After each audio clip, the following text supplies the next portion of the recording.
Crazy. I did not expect that.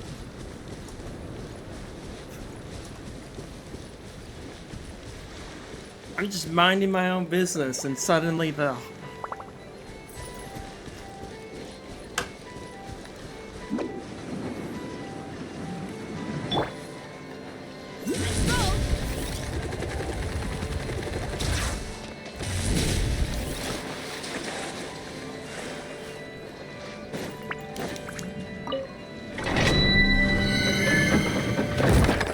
Oh baby, I'm gonna be here a while.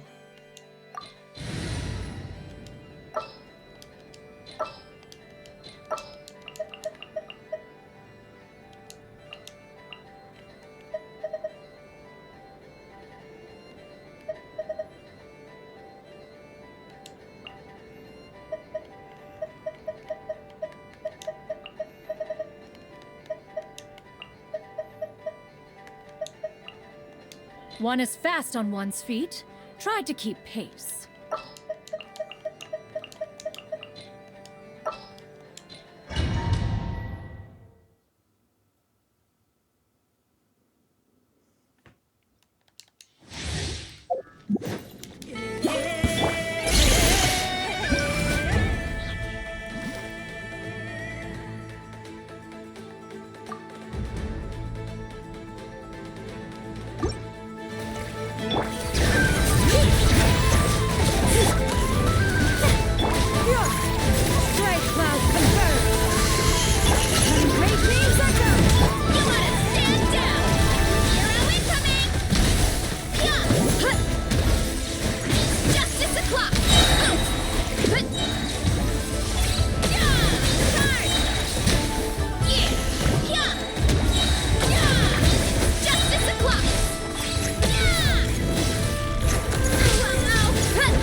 Okay.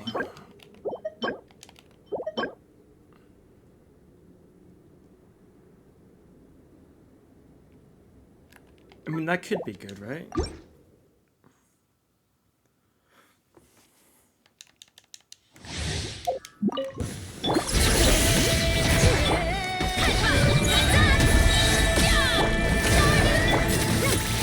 way for the adept. Got him!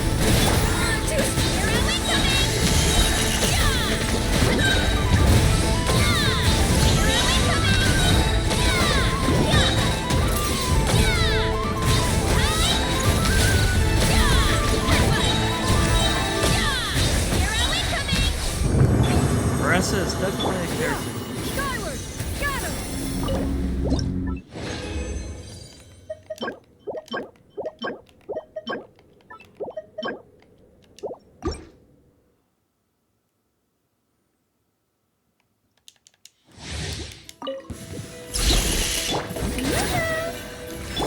Seize the sky! Yeah! Got her! Time to shine! One fell swoop! Turn! Yeah! Yeah! Height! Headbutt! Yeah! It's justice o'clock! Yeah! Heads up! Turn!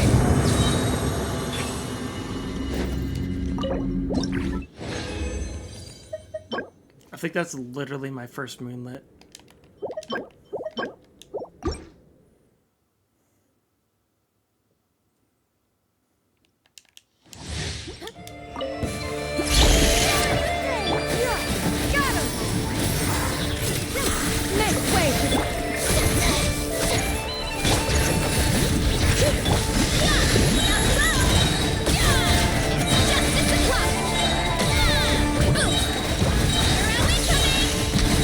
Yeah!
Wait. I can explore it later.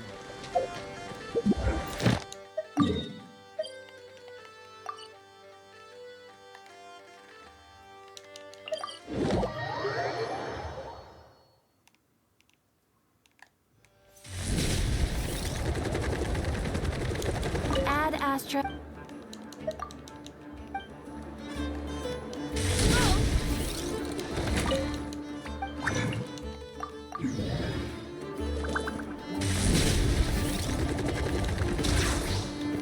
Add Astra.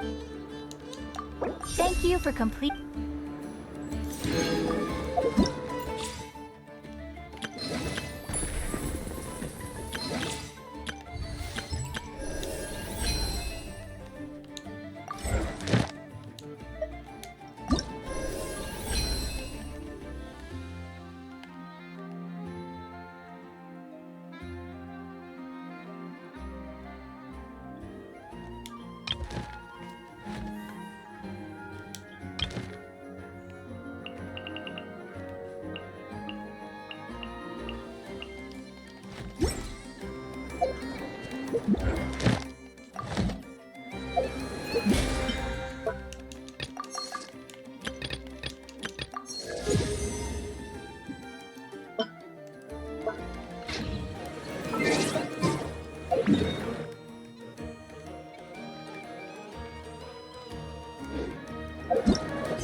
Okay, we're back.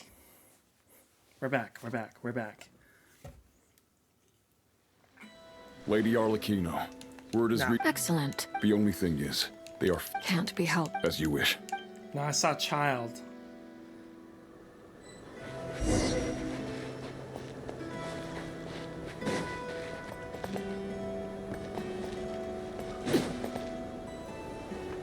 It's been a while, Arlecchino. You look well. Did Dottore really have to build his lab right on the sole path between Snezhnaya and Nod Krai? Had to go on a huge detour to stay out of its line of sight.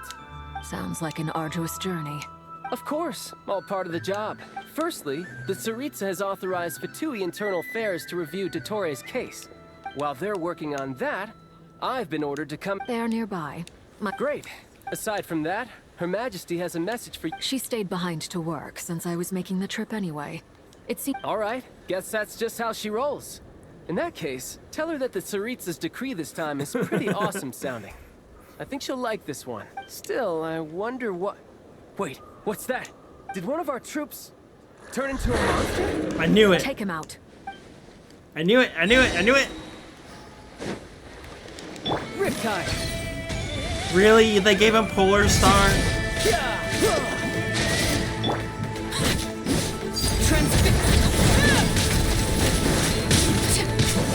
This is where... You've gotten stronger, Arlecchino. Nice. Stop that right now. I appreciate the praise, but I am not fighting you today. I knew it. Was that what you do? Odd charge back?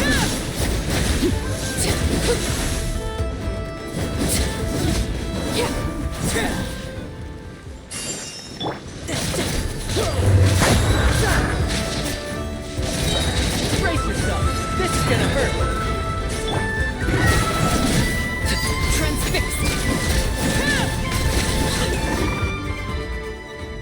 I can't believe it.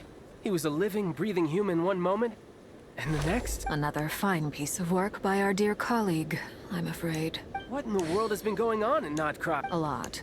But long story short, Dottore stole 2 moon marrows that should have belonged to Columbina. What? What do you mean he built a moon marrow? People build roads and houses, not moon marrows. Well, about that. What's his next DIY project? He's gonna build a god? He already did that. You could stand to be less surprised.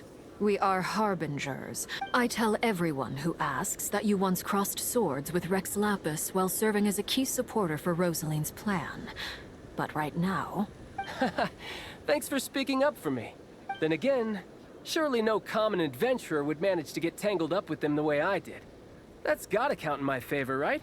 It almost sounds like you wish to repeat the experience. I might have to lower my opinion of you. No. I'll stop talking. Please, go on. Dottore is currently still experimenting with his newfound power in ways that continue to corrode the outside world. As for the human mutation, I believe this is simply a consequence of his experiments, and not a strategic move. That radiant beast was once a subordinate of Sandrone's. I suspect he was only allowed to live so that he could become an experimental subject. Also, those of us who fought Dottore have been afflicted with a curse. As such, I cannot leave Nod Krai. This is so much worse than I thought. No wonder Her Majesty's decree is so extreme. While these exceptional circumstances persist, the Harbingers are hereby authorized to use unilateral executive powers. Should Dottore pose a threat, Arlecchino and Sandrone are permitted to eliminate him. My thanks to Her Majesty. I will pass these good tidings on to Sandrone. Please. Her Majesty has also declared that she will refrain from launching an attack on the now evacuated Nod Krai due to the presence of unretrieved research material. A wise decision. By the way, how's my old partner doing? I'm assuming they're with you? Partner? You mean the Traveler? Well, about that. I'm afraid I have bad news. She was captured after our failed assault on Dottore's lab. Her whereabouts are currently unknown. Well, now he's gonna What? fight. Why? Since when does Dottore have a bone to pick with her? That is indeed the question. I'm not sure he does. He must have some other goal in mind. This won't do. I have to rescue her. You can't. We have... What am I supposed to... Sandrone is working on it. The best thing you... Fine. I guess I'll leave the... One last thing. Tell the Rooster to get the message out to the gods and citizens of every nation in Tevat. The source of that pollution is a madman drunk on the success of his experience. However, considering Dottore is one of our own, all Fatui stationed in Nod Krai consider it our duty to stay and fight him to the bitter end. Whatever the cost. Hey, don't be too pessimistic. I hope you're right. That's crazy, that dome.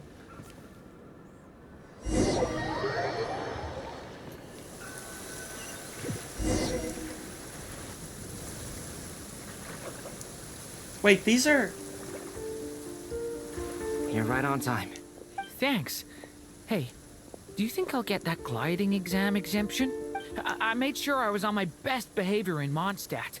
I landed well outside the city and walked in through the gates. I'll help you apply, don't worry.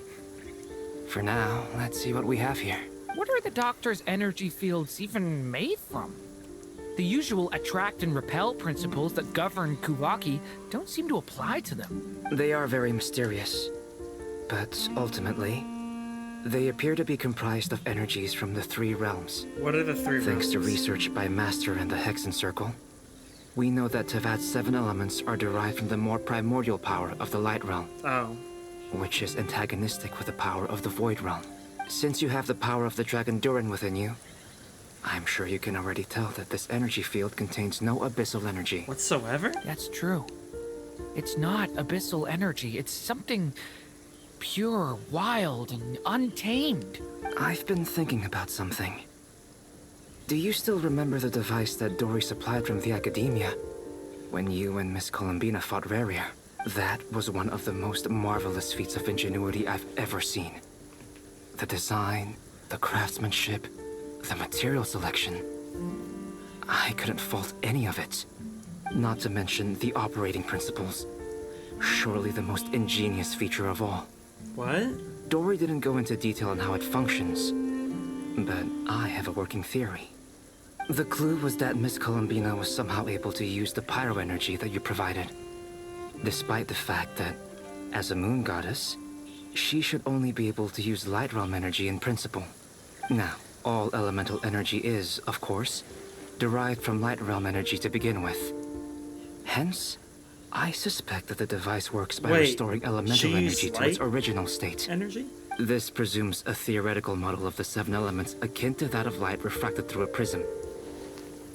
Perhaps it is no mere analogy. Maybe there is indeed a prism in this model.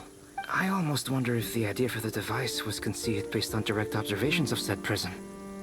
It would explain how such an ironclad design concept was achieved. It is at once a masterwork of engineering and a groundbreaking application of the Academia's latest elemental theories.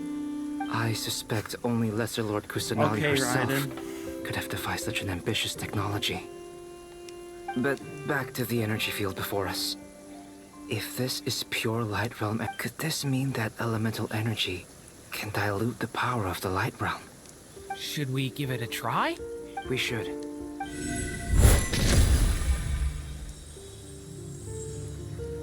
Ha! It works! Clear signs of disruption were detected at the periphery of the energy field. This indicates that elemental energy can disturb or even negate the field. Now you try. All right, here goes. It's working! Switch to abyssal energy and... No surprises there. Abyssal power drains. I now feel confident in asserting that the energy field is indeed pure light realm energy, and that elemental energy can dilute it. But the energy field is Yeah. huge. How much elemental energy will it take to neutralize it? We don't have to neutralize it completely. That's all for theory. So you knew I was here Everyone saw your hat. When did you get here? a while ago. But Albedo sounded like he was working on his thesis defense back there. Back in Sumeru. You can end a person's whole career by interrupting them mid-speech. Very thoughtful of you. I'm truly... With what? A little test. Try using Animo to unleash a Nice! Tremendous. Should we go through? No. We probably shouldn't risk having mutually antagonistic energies in such close proximity. Sounds sensible to me. Don't worry, I got this. What do you mean? It's based on a new alchemical concoction I developed last month. When two... Glad I asked. Sounds like we're gonna have to use it.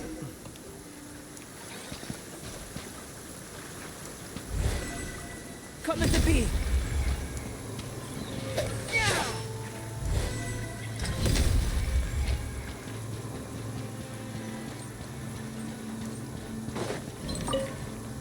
Like I thought. Beyond a certain distance, we can't see the opening where we came in. Maybe that's to prevent people from escaping. Sounds like Dottore style to me. Not much has changed. Things are basically the same here as they were before the energy field appeared. That doesn't make any sense. Oh, my mini-map.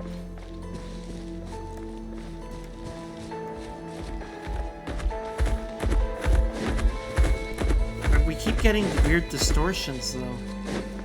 Like, everything's glitching.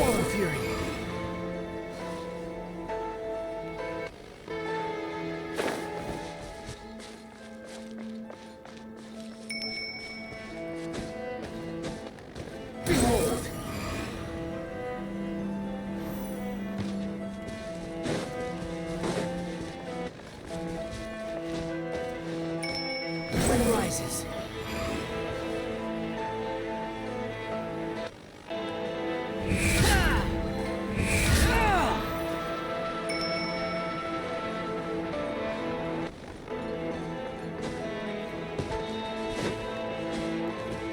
Quit following me. Oh, this is from the trailer. Wait, all these animals are people? Oh. She's trying to get back to her body.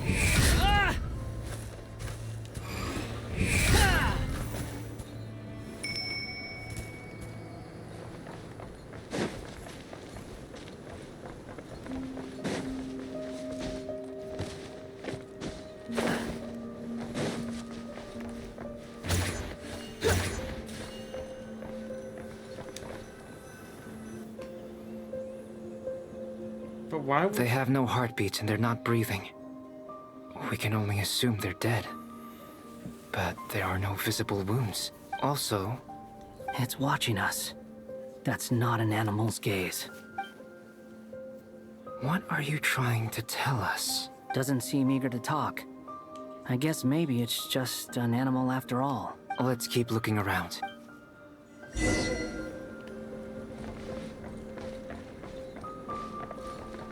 Moon rises.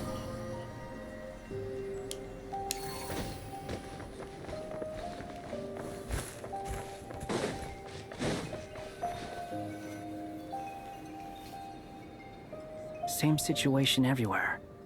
Not a living soul. Well, I think... Is skirting around the topic your way of showing consideration for other people's feelings? Just being cautious. I don't doubt that you can handle the truth.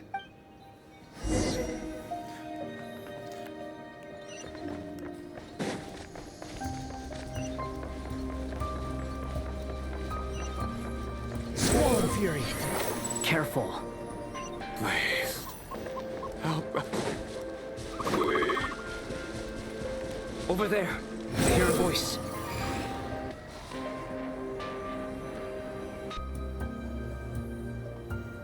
Please. Help us. What happened here? I don't know. I still... It looks like there's a huge experiment going. Maybe each energy field is its own giant experiment. He's swapping human minds with those of animals.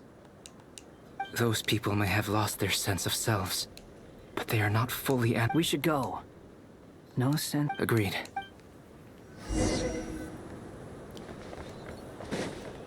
Swarm Fury.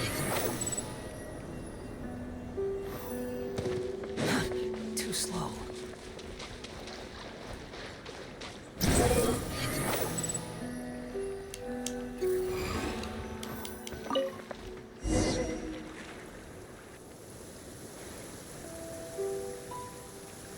Ah, you're back. Everything okay? No. We saw some things that take a strong stomach.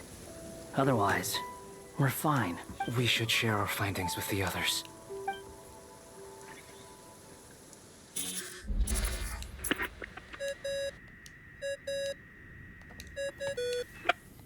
Yes? Who is it? Miss Nefer, it's me, Albedo. We found a way to break through the energy fields. With enough control, it's possible to tear them open using elemental energy. Also, we managed to take a look inside. Dotori is carrying out his cruel experiments on an immense scale. Sounds like he's living down to our expectations. Might I ask how things are proceeding on your end? I'm just about to get started. Understood. I will.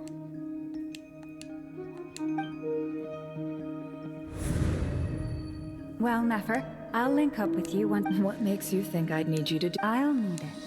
And considering the way you approach certain matters, I think you'll be better off with me Oh my present. god, she's actually waiting for her girlfriend.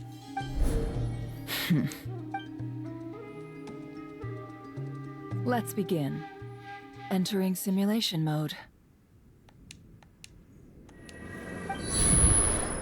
A vast wasteland. Is that? I was expecting something more vibrant, to be honest. Wait. What are you looking at? In that case, I'll look at it with you. I want to know all about everything you've seen and experienced. Is there somewhere I should return to? I don't dislike my current life. Roaming the land, fighting battles, accomplishing missions, earning a living, looking after Paimon. It's not so bad. I guess the only thing that's missing is that you're not here with me. This is the conscious layer, which contains a person's true feelings. It is filled with both longing and kindness. I suppose anyone who lives long enough ends up wishing for someone who can't be there. Maybe it's the only way we can feel truly alive. Time to delve a little deeper. Wait.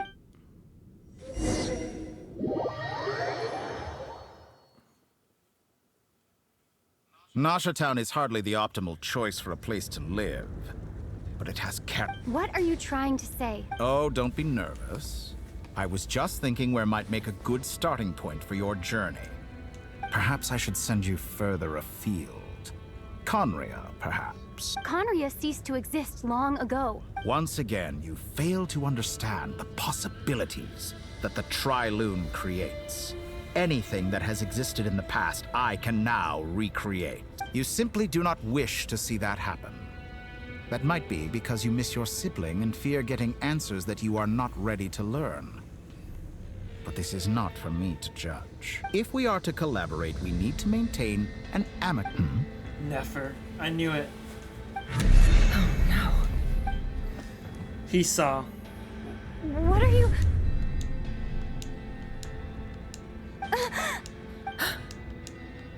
What are you gonna do? Don't move. Something unwanted has crept...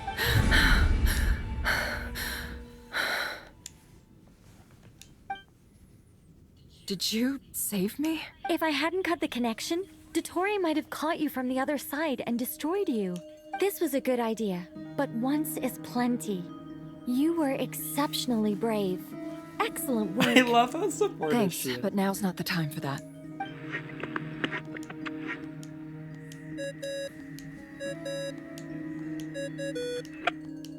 Albedo speaking. I think I know where she is.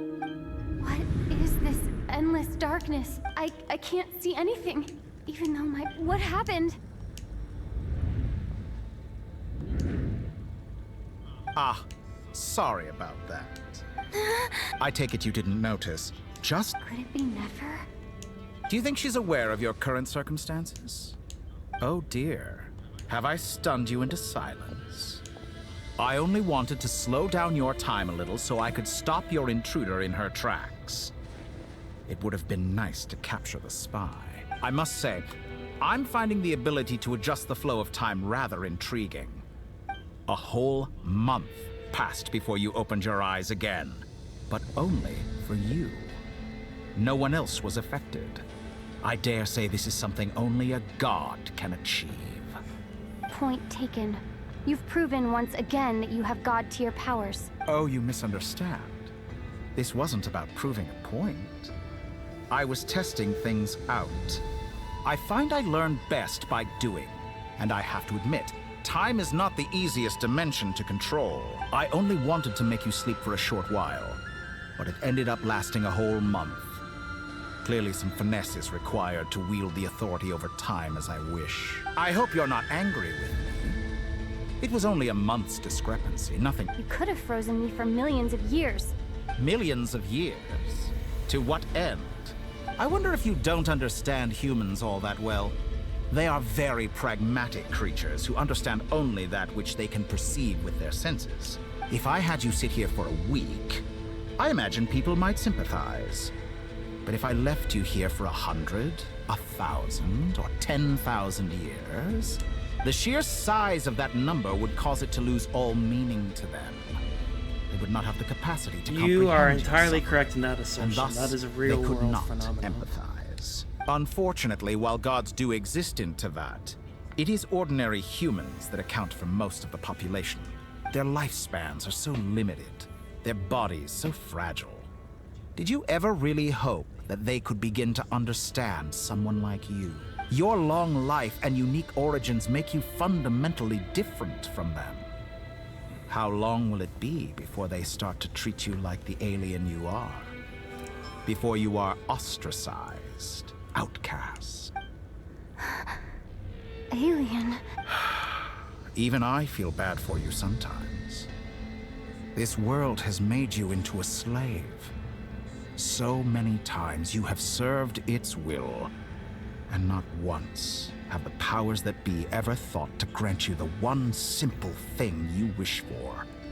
You have been treated most unfairly. I don't like this. I can change that. I will grant you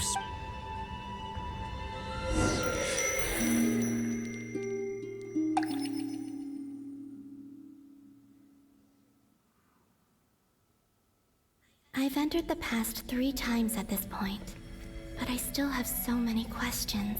For instance, beyond each point being further back in time than the last, so far, but it's more than that. I'll keep this question in mind as I carry on.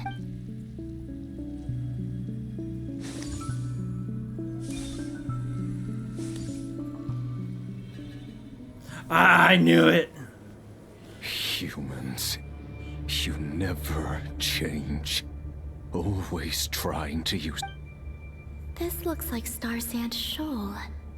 Was this before Rerir regained his physical form?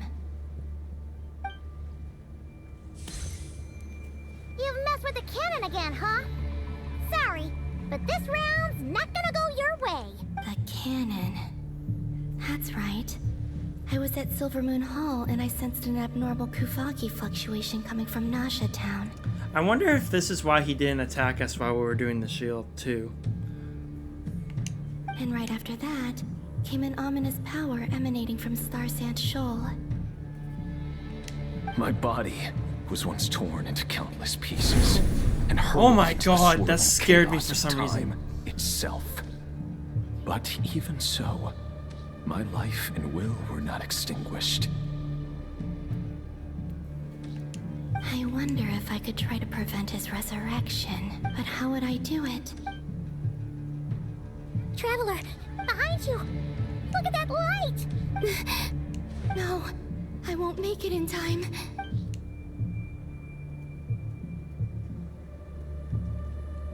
She's using the Kuvaki shield like I taught her. Is she gonna use it to block the cannon's beam? She's strong. I'm sure she can manage. Easy Island. The Frost Moon Sun. A question, if I may. Kind Miss Columbina. When the cannon's Kuvaki beam was deflected earlier, I saw several bolts of energy streak toward Hisi Island, only to be blocked. Did you also have a hand in that? Maybe that really was me after all. Well, future me.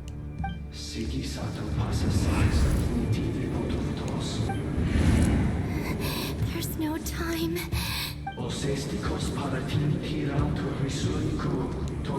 have to make it. Oh, Frost Moon. Oh, great land. Oh, slumbering moonlight of Nod Krai. If you can hear me, if you can sense my call, then please, heed me once more!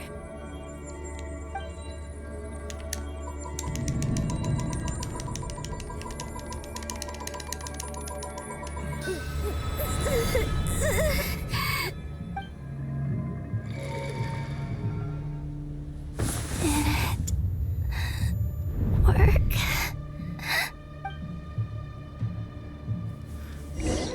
Then the last event was her touching the books. Hey, wake up.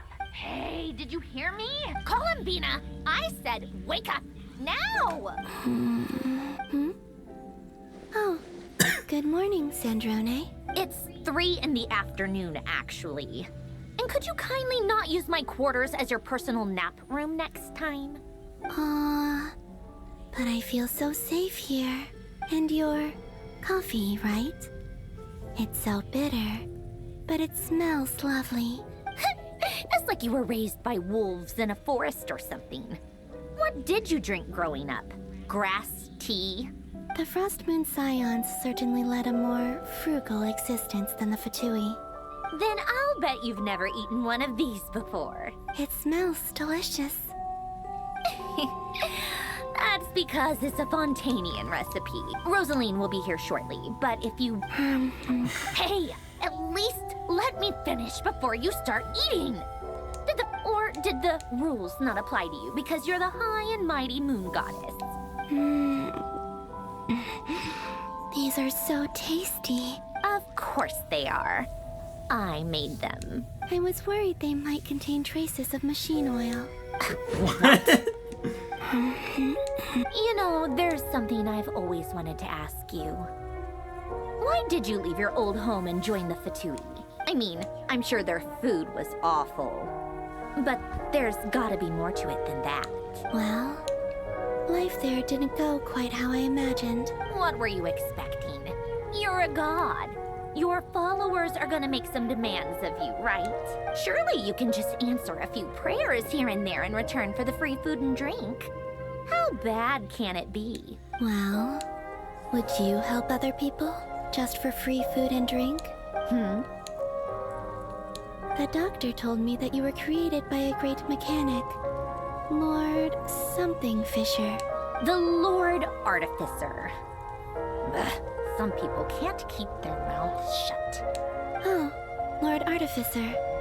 And didn't he have something to do with the, Narcissenkreutz's Ordo. Columbina is all of us. Yes, that was it. Narcissenkreutz's Ordo.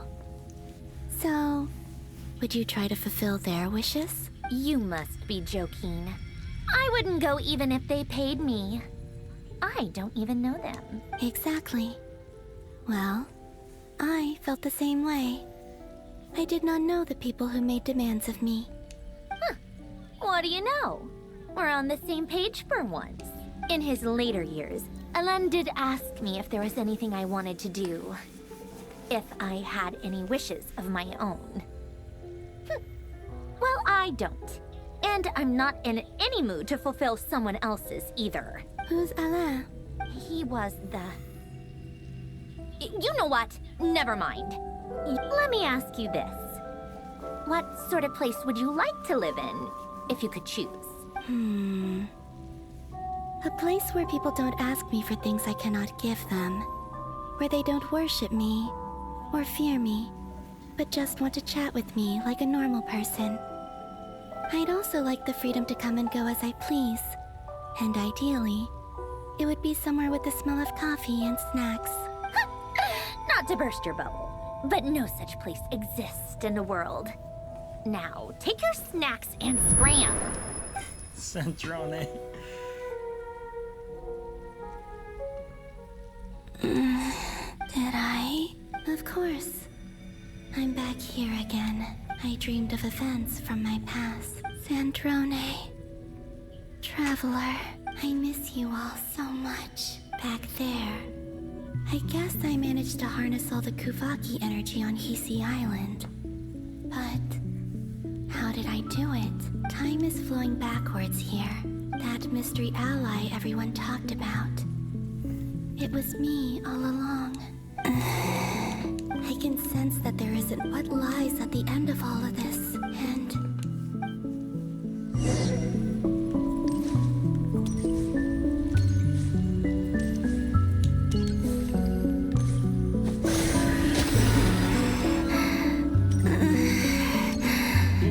It's getting harder and harder to use my power.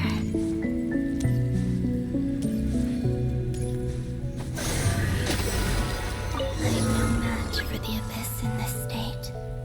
I need to avoid the contaminated fragments.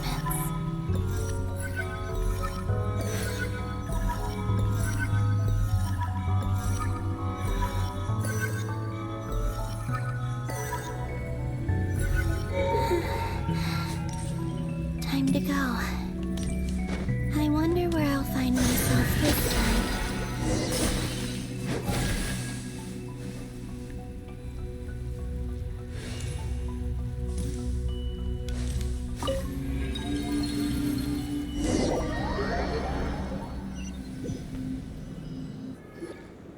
The Final Night Cemetery. This is where Flint's is based.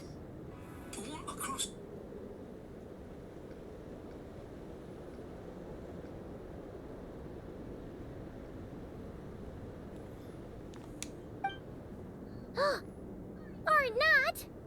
How are we supposed to read through this many files? Difficult, yes, but it is also our most efficient option.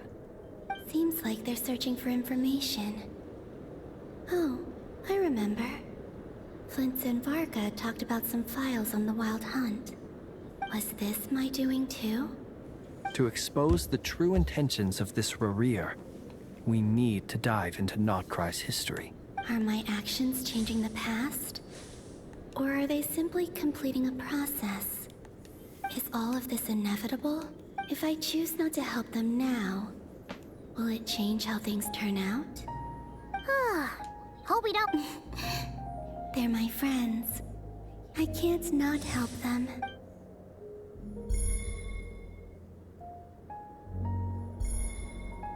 Ghost! And the other one was... here. Hey! Another file's moving!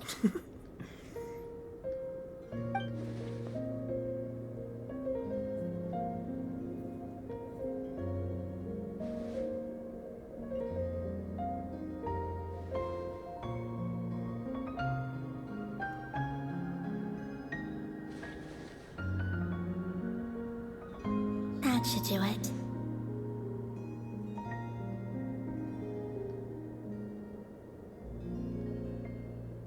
Hmm? Luanatar?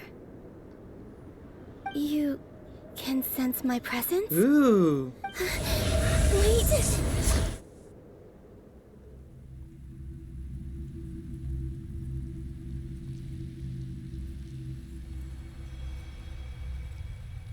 Luanatar. So she's that familiar presence I've been sensing all along. She's always been by the Traveler's side. That explains why the Traveler has been there each time I've entered the past. But why Luanatar? Is it because she has a connection to me as the Moon Goddess's familiar? If so, why not any other Kuhenki? That's...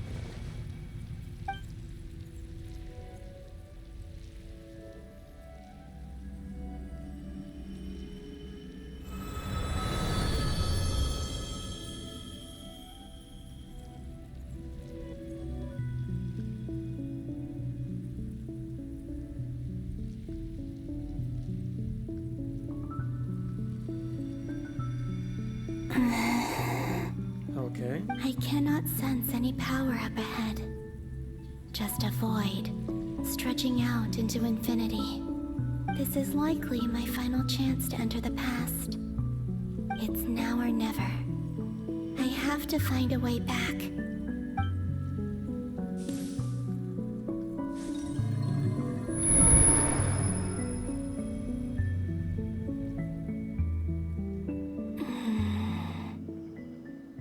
Hisi Island? How far back in time is this? Where's Luanatar? I can't sense her presence this time. Oh, seeing Anafa and Aino reunited like that sure was heartwarming. Traveler, Paimon. No. Stay calm, Ink Columbina. A way back. To where? Do I go back to Moon Prayer Night? Or to the future that followed? And if I return in my current state, what will become of me then? Dotori's actions that day proved that he'd been planning that for a long time. He had already seized the power of 2 Moon Marrows before capturing me. Right. Even if I manage to get back, how can I fight against him when he wields the Tri-Lune Authority? I can't. I have to find some way of rivaling the power he has usurped. Okay. But how?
I have a peanut butter cookie and banana. I can think now.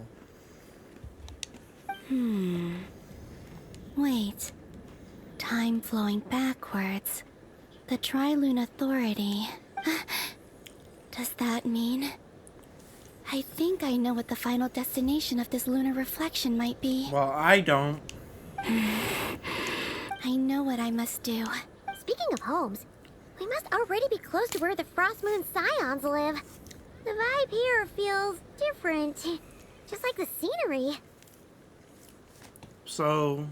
But how do I communicate my plan to my friends? She's the Lunatar? Should I write it down here? I need something with a close connection to...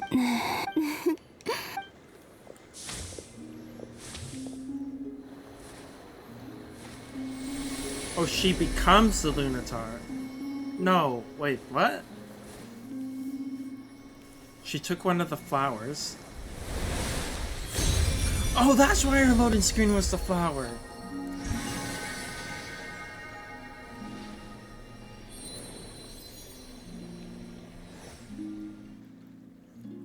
Hey, what was that? I feel like some sort... It was I who brought Luanatar into being. That's why I could sense a familiar power from the moment I entered this space. It also explains why she's been present in every past location that I've entered. Because we have a deep connection. They even look similar. The little eyes. Hey there! What's your name? Can't believe I didn't see that before. And the reason why there are no more gates to the past after this point is that Luanatar hadn't been born then.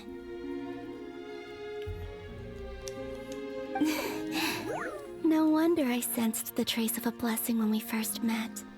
But I still didn't recognize the soul hidden within you. Back then, I was just a little lost dove. I had yet to become Columbina Hyposelenia. Go on now. We've got stuff to do. Best you find someone else to hang out with. Hey, you scared it off. I'll be counting on you. Remember to stay by the traveler's side, guide her, and help her in my stead. Man, they really planned all of this. And bring her to the garden where the moon prayer blossoms grow. There's a little lost dove there who will need her help. Go on. You too. Go and live your story. As for mine...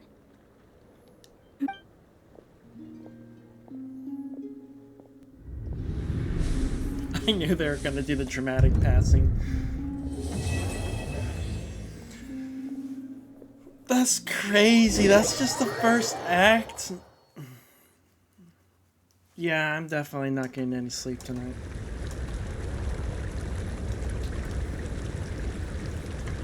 How would you like to experience the thrill of never being held accountable for your actions? You could crush people like ants without consequence, or tear off their heads or limbs as you please. Believe me, such a life is but one small step away. What point is he trying to make? Why would you offer me that? The creation of a world is the ultimate scientific experiment. I have taken my research to the highest level, where I shall be not just a god, but also a servant to many sacred spirits. I shall heed the truth and perform holy deeds. A god's laboratory is the perfect playground. But it needs the right occupant to explore its full potential. Mortals are found everywhere one looks. Not so with Descenders. I'd prefer my first guest to be a distinguished individual such as yourself. And I know you could make the most of the opportunities it offers. So the condition for entering the new world is to take innocent lives. The same dilemma that Rerir once faced. Could I really bring myself to kill others for my own benefit? Rerir did. And look where it got him. Have you made up your mind? I can't do it. Your playground is no place for me. You're putting your hopes in the wrong person. But we both know I'm not quite the hero you say I am either. I have my own reasons for the journey I'm on. And how will we react And to they this? aren't all selfless. You've grown a lot since we last met, but there are still things you are unwilling to compromise on. This will only hinder you. Why don't I lower my requirements a little as a gesture of goodwill? I really... And yet you already sound less defiant than a moment ago. The benefits appeal to you because you can read the signs of the time. Why don't we return to my research facility?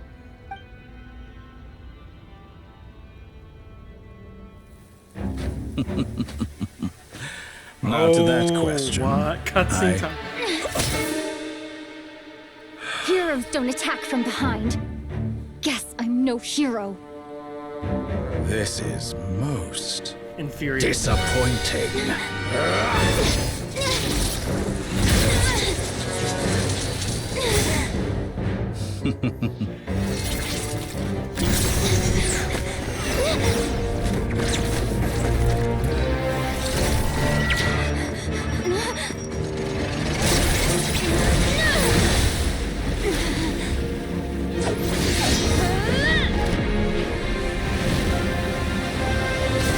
Oh, Pyronado.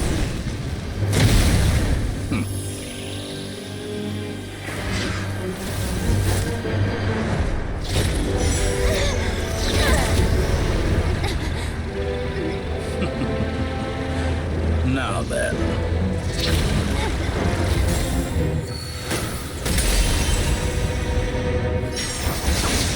Come on, Dirk. Oh, yes.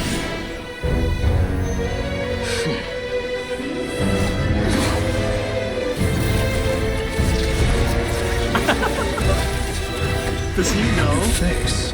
Interesting. He doesn't. Come on.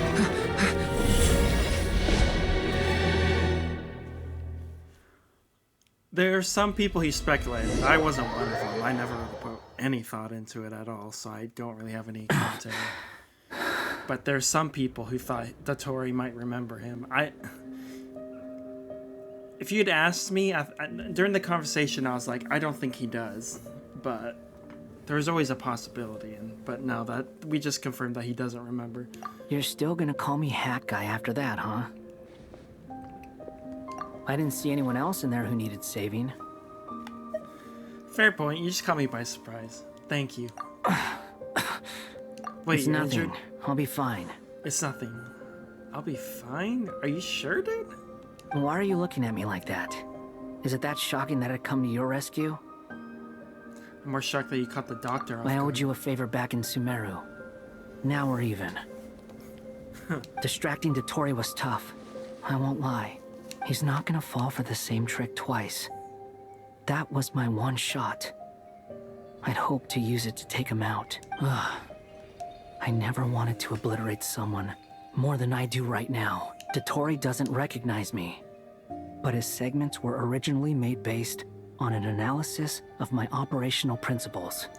What? I expect it's only a matter of time before he figures out what I am. So Dotori doesn't recognize Wanderer because he deleted himself from Irminsul. Did he really miss his only chance for revenge by saving me? Why the long face? Hey, I'm not blaming you, okay? And I'm not complaining either. Rescuing you and killing Dotori are equally important goals. Everyone would be pretty stuck without you. It's best you live to fight another day. How are you holding up? Are you all right? Hat Guy said to put safety first, so we agreed to run as far away as we could after leaving the energy field, and only meet up once it was safe. You don't look injured.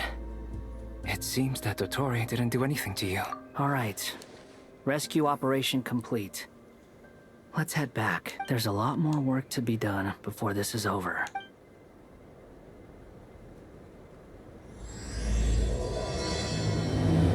True Moon. That's one of the shortest ones I've had.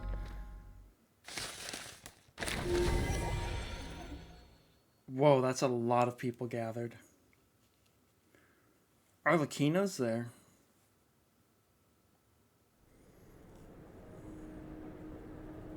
Understood.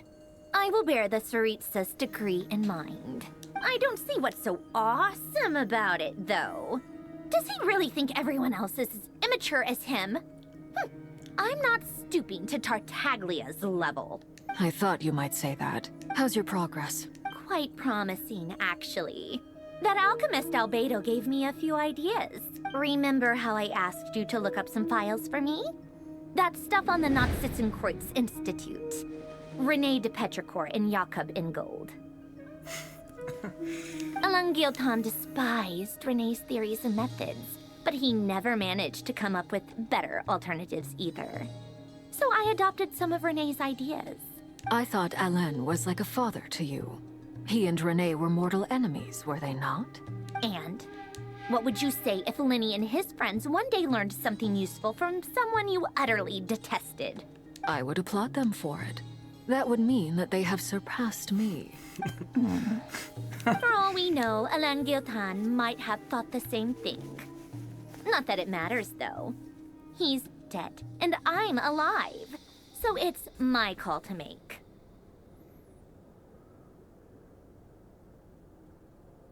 The flags just keep piling up. Once you die, it doesn't matter how great you were in life. Only the living get to decide what happens next. Hey, come on out. They're back. Huh? That's the first time. You're back? And your head's still screwed on? And you still have all your limbs? That's the first time I've ever heard Nefer's voice actor sound like that. What does it look like? Way to keep your composure, madam. Excuse you. I am perfectly composed. Glad you're okay. Yes, it's a huge relief. Worry? Oh, yeah, right. We were worried. Hey! I didn't The mean to skip Traveler and that. I were already friends. You are free to join this mission in whatever capacity you please. Much like your tea parties.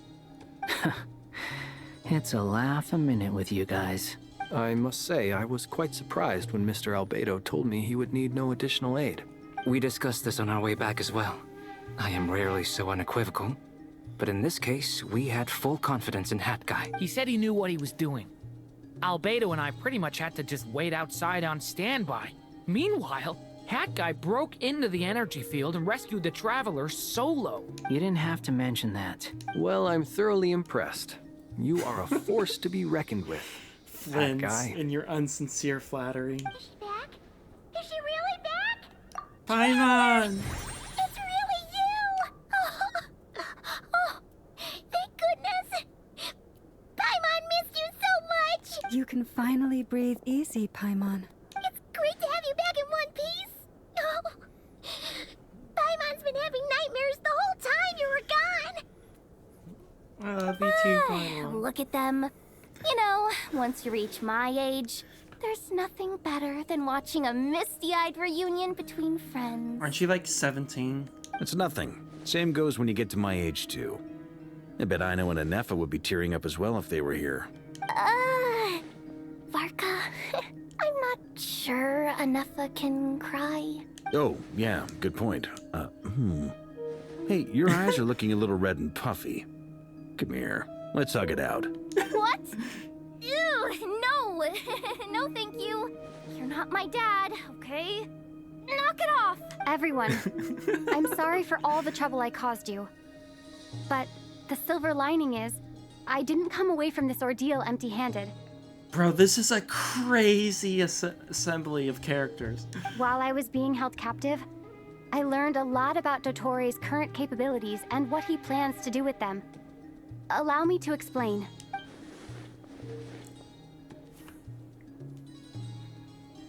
The three moon goddesses were even more powerful than we imagined.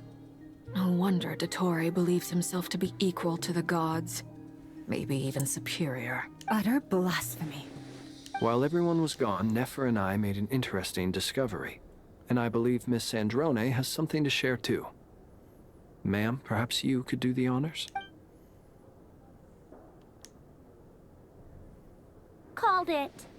Getting rid of a pesky troublemaker like her is like trying to clean up after a crumbly cake. It always comes back to haunt you. Our next step is to find a way to bring her back. Columbina's alive. Yeah, that... A place where time flows backwards, with no destination in sight. Surely it must have been created for a specific purpose. But I fear the answers are buried deep in Tevat's history, held by great powers beyond our reach. It sounds like she's on a specific path through time, just traveling in the opposite direction to us. The question is, where does that path lead? Or will it keep going to infinity? We considered that question as well. Strictly speaking, time is not infinite. Indeed not. Every road has an end. Nicole! You sure let Yeah, quietly I was like, sneaking in where the the hell did conversation? she come from? I do, in fact. It's something I've always done at our mages' tea parties.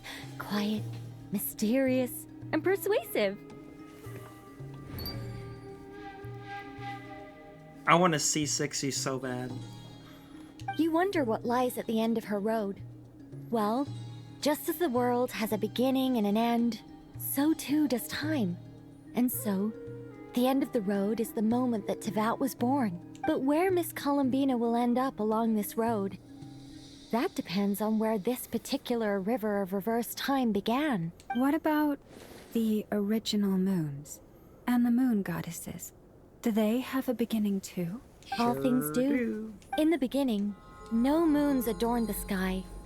It was the Dragon King Nibelung who raised the 3 moons into the heavens, and thus were the moon goddesses born. They were shadows of the planet, born to wield Nibelung's authority and oversee the world on his behalf.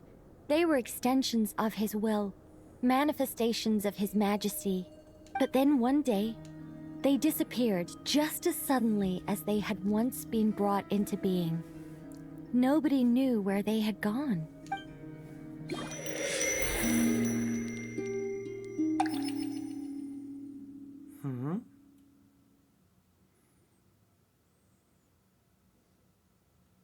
Like I thought. No more paths back to reality have emerged since. But how can I be sure that I'm going the right way without scenes from reality to keep me on track? I can't even be sure of how long I've been walking for. The further I travel, the less stable this space becomes. They can just materialize out of thin air.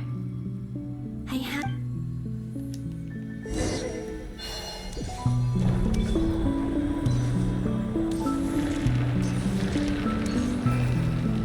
That looks like Revier. Oh my god! Is that the ray here of Solnari? I can't believe...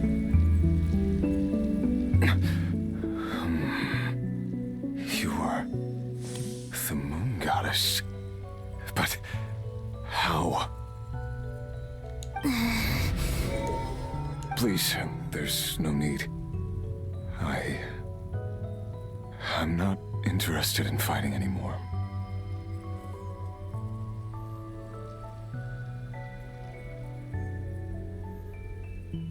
Valindus. It was always about her. I find that a little difficult to believe. Yeah. Honestly, so do I. Why does he sound so calm? The way you used my own power against me was... It was a brilliant strategy. And then, in the final moment before I was thrown into this space, I had to see an old friend. About that. Mr. Dainsleif. Right. It was so long ago now. But we were friends once. I guess he's had time to think about it. When I first got here, I was filled with hatred, remorse, and rage. How I cursed and devoured. I tore everything here apart. I was consumed by the desire to leave this place and have my vengeance. But to no avail. This is a place with no exit. This is the second time I've entered this space. Though I have no memory of the first. I was torn to shreds the moment I entered. Yeah, that was the other thing I was wondering, is why he's whole now. But this time I survived. Oh, it must right. be partly because of this new body. And partly because of all the Kuvaki I absorbed in Nod Krai. Are you the source of the abyssal power in here? Not all of it. Some is from when I first arrived here and tried to destroy everything. But there was already a degree of abyssal power here before I entered. And like a venomous snake baking in the merciless sun, it tried to slither into my shadow. Tried to? So, you rejected it? Yes. Because after that, the world suddenly became silent for a moment. What do you mean? The voices in my head, they were gone. Wait, the ones that were tormenting him?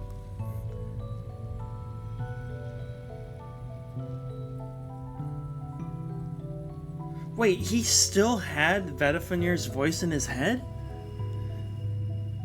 Actually, it would have been everyone's voices, right? And then I saw her. Well, that explains the calmness. Her? Thelindis.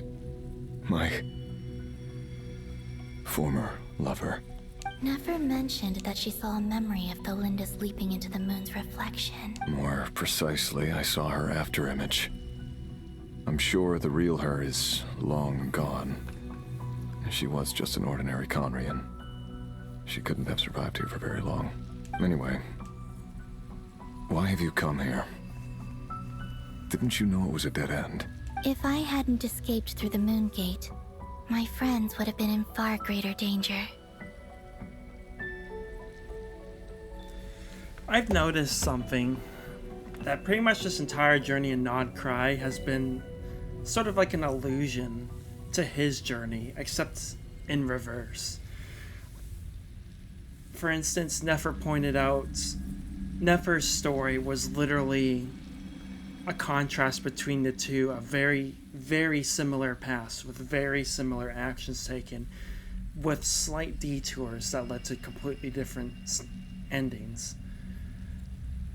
Vedafinir, the king blinded Vedafinir because he saw the future, and Rerir blinded Nefer because she saw into his past. Like, there's a ton of illusions, and I forget what it was earlier, but Columbina mentioned something earlier about similarities between them now.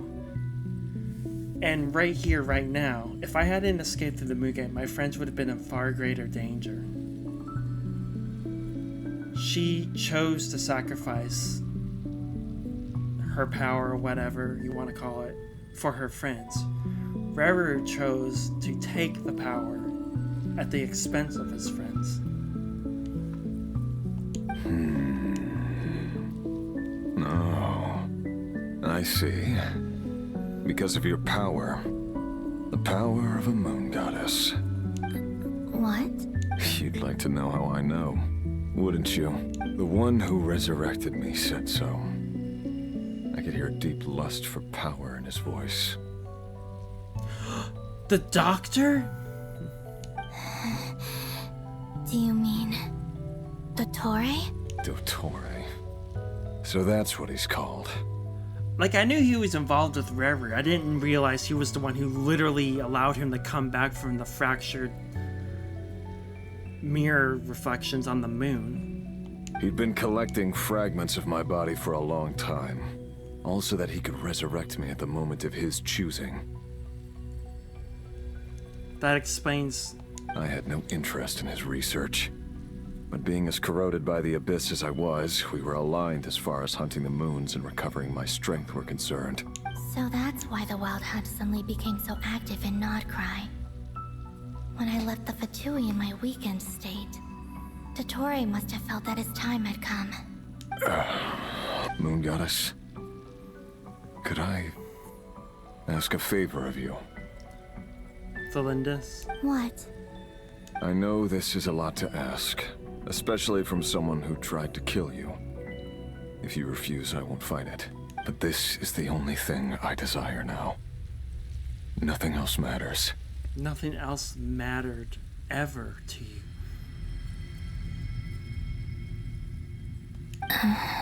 What do you want? I'd like you to take a message to Thelindis for me. Thelindis? But... Yes, I can sense that some... Yes, she's dead. But like I said, I saw her after image.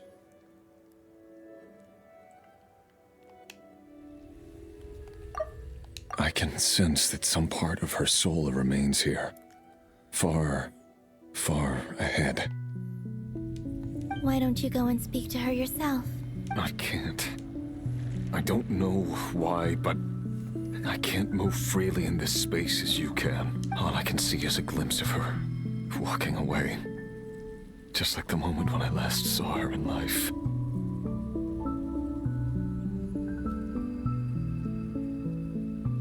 How different your life would have been if you told her the truth.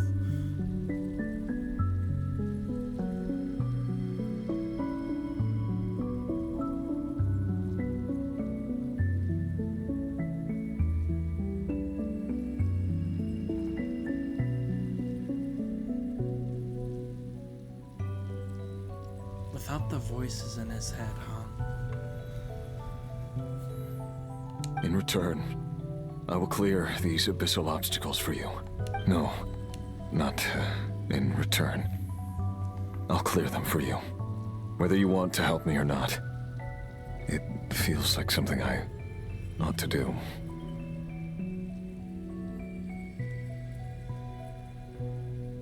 He is so different without the voices in his head.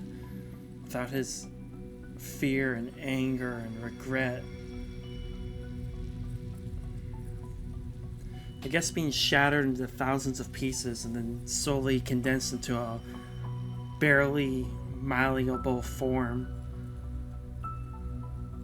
still overtaken by the abyss, isn't much of a place to get a clear head.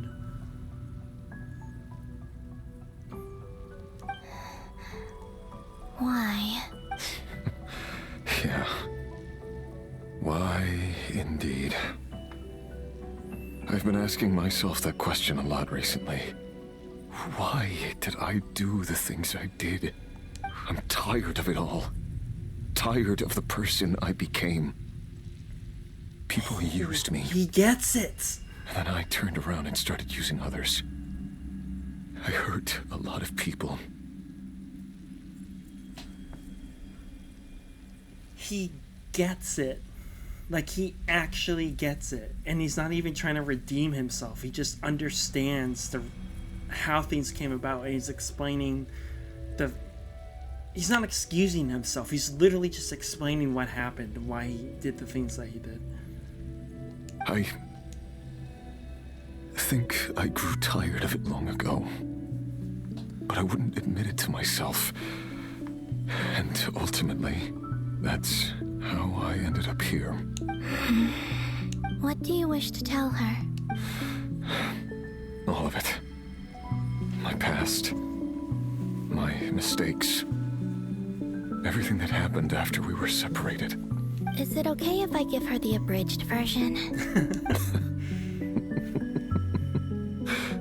Yeah, I'm sure there's plenty you can skip over. Just tell her the important parts. Whatever you think that means. The teasing Bina came out. Like the part where you relentlessly tried to kill us? It's up to you. Love demands honesty. But my relationship with Thelindis was built on lies. We hid too much from each other. But after living my whole life in the shadows, I don't want to hide anything anymore. So did he survive for 500 years with the abyssal voices in his shattered remains in his head?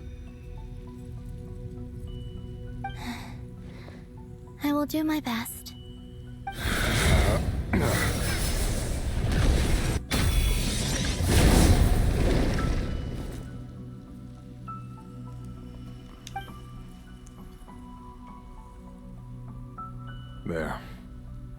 The Abyss will no longer stand in your way. Even though Mr. Dainsliff felt he had to fight you, I think he still regarded you as a friend. Dane? He said that you betrayed him. But he also felt They mentioned it! remorse They and never mentioned having it! The understood exact what you thing! were truly going through. The exact thing. I was thinking about that. I wanted her to tell him. That was one of the most critical things where he wasn't conflicted about fighting him. He was conflicted. He just never understood him. Why tell me this? Because if he'd known that someone could take a message to you, I believe that's what he would have said. Thank you. It means a lot.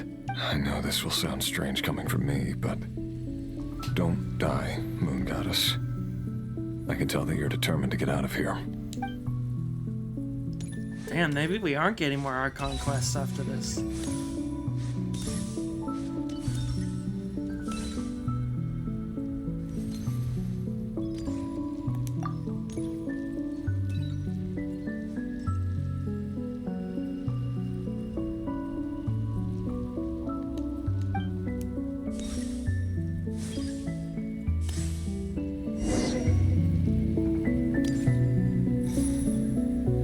He kept his word. The Abyss is no longer obstructing my path.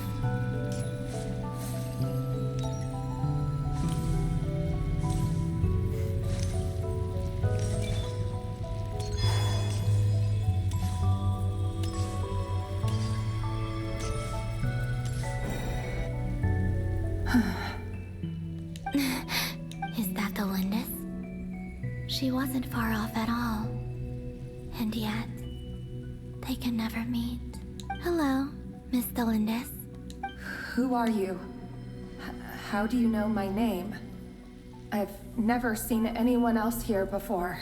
You can call me Columbina. I promised Rerir that I'd bring a message to you. Rerir? My Rerir? Is he well? He's doing better than he was. Better than he was, huh? Sounds like he's had a pretty rough time. Others have had a rough time on his account too. In many cases, their time ran out because of him. And I'm not just talking about the children of the Crimson Moon. So, things got worse before they got better. Could you tell me what happened, Miss Columbina? Are you sure you wish to know? Yes. This is my opportunity to learn the truth. No matter how hard it is to hear, I have to know. God, she is such a pretty character. I admire your courage. However, time is short. I cannot stay here for long.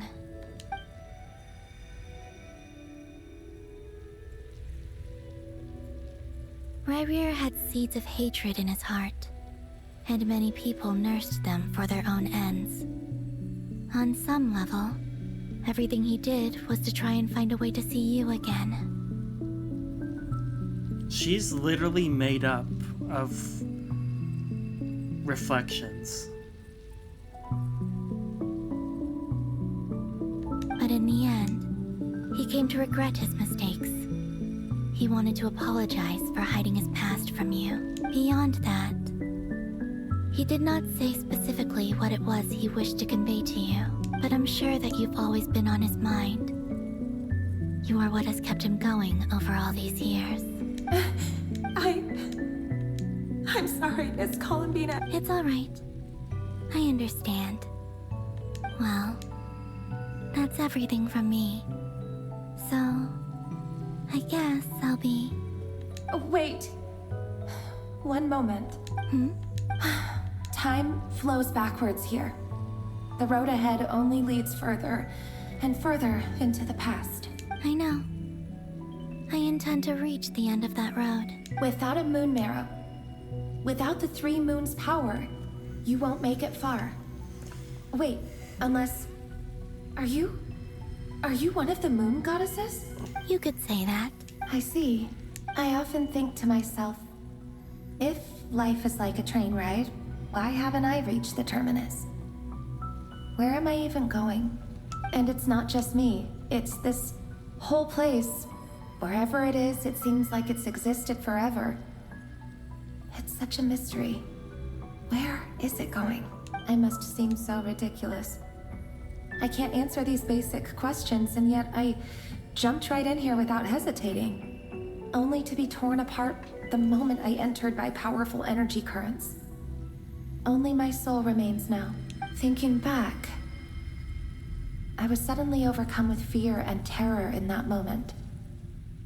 Perhaps I too became bewitched by the abyss. I may have been the leverage it needed to control Rayrir. I used to be a researcher at the Universitas Magistrorum in Conria, researching the iridescent moon's marrow. Eventually, I came to the conclusion that time in here flows in reverse. Rayrir was one of the Venster King's retainers. With me, he was in an impossible position. It plagued him constantly. I wanted to help him escape his lot in life. I wanted him to be happy. So I thought I'd use this place to return to the past. At the time, I thought I could just go back to the day that the Venster King first found the prince. It was only after meeting the prince that the Venster King started going too far with his research into the abyss. I couldn't kill the Venster King himself, so I had to find another way to save Rayrir. That's why I wanted to go back, to kill the person who had brought new possibilities to our realm. I'm sure it was a futile endeavor, but the abyss probably enhances the basest human desires. So I naively hoped I could change everything. I hadn't considered that, but of course the abyss would be affecting more than just them. But I was simply too weak. Like a speck of dust against the whole universe. Look at me. I didn't even survive the journey here. Not physically, at least. I know I'm never getting out of here. But you're different. You can make it, and I want to help you. I owe you that much. How do you plan to help me? Have you noticed the golden energy that exists here? Based on my past research and my observations since coming here, I can share what I've learned and help you understand the pattern in which this energy appears. I think you just might... Also, I've been speculating about where this space ends. When you were born. The documentation was scanned, but from what I know of the legends about the moons, the oldest ones seem to begin with Nibelung, king of dragonkind. Yeah, but I don't think there was another moon sister made. I think Columbina has always been... I have no way of the moon verifying goddess. any of it by this point. But if it's true, you might be able to reach that era if you keep walking. Understood. Thank you, Miss Delindis. I'm the one who should be thanking you. If you hadn't entered this realm of everlasting death, what use would my deductions be? Thanks to you, they have some meaning. About Rayrir, I'm so sorry. For everything. It wasn't your fault. That's not true. Because we both feared bringing trouble upon each other, neither of us ever told the truth. And that dishonesty sealed our fates. But enough about that. I wish you a safe journey, Miss Columbina.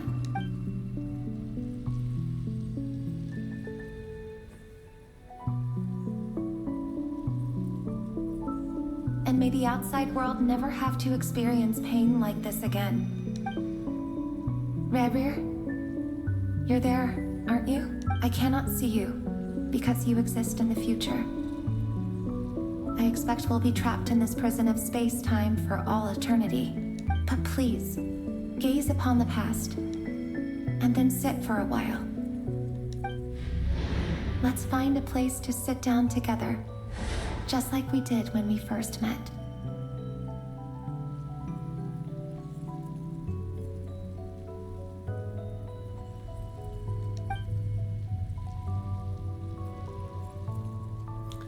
They did not go the happy ending route.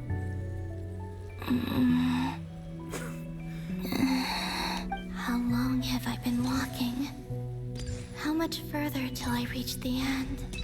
Is there even an end to be found? Everything's getting blurry.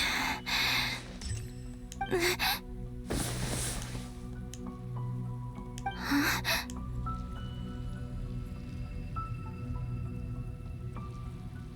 Are you all right, little sister? What?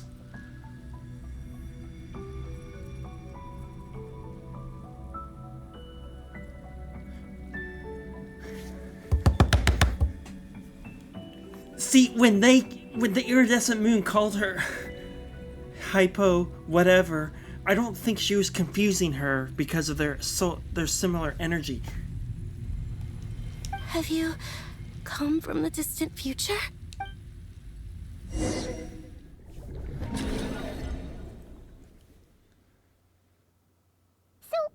how exactly did the moons just disappear? Shouldn't it be a little harder to get rid of major creations She like has moons? always been the moon goddess. She was never reincarnated. I just know it. The world is a vast and ancient place. On a certain scale, all life lasts for but a fleeting moment. Miss Nicole explained that the moon goddesses likely perished in the War of Funerary Flame. The moons themselves were also destroyed at that time, save for the Frost Moon, from which a new moon goddess was later born. Am I missing something then? 'Cause the stories say that the moon goddesses were born on the moon, but doesn't Columbina say she was born in Nod Krai? Huh. Why do their birthplaces differ? What's the difference between the two generations of moon goddesses? Paimon thinking. Also, remember what Sandrone said?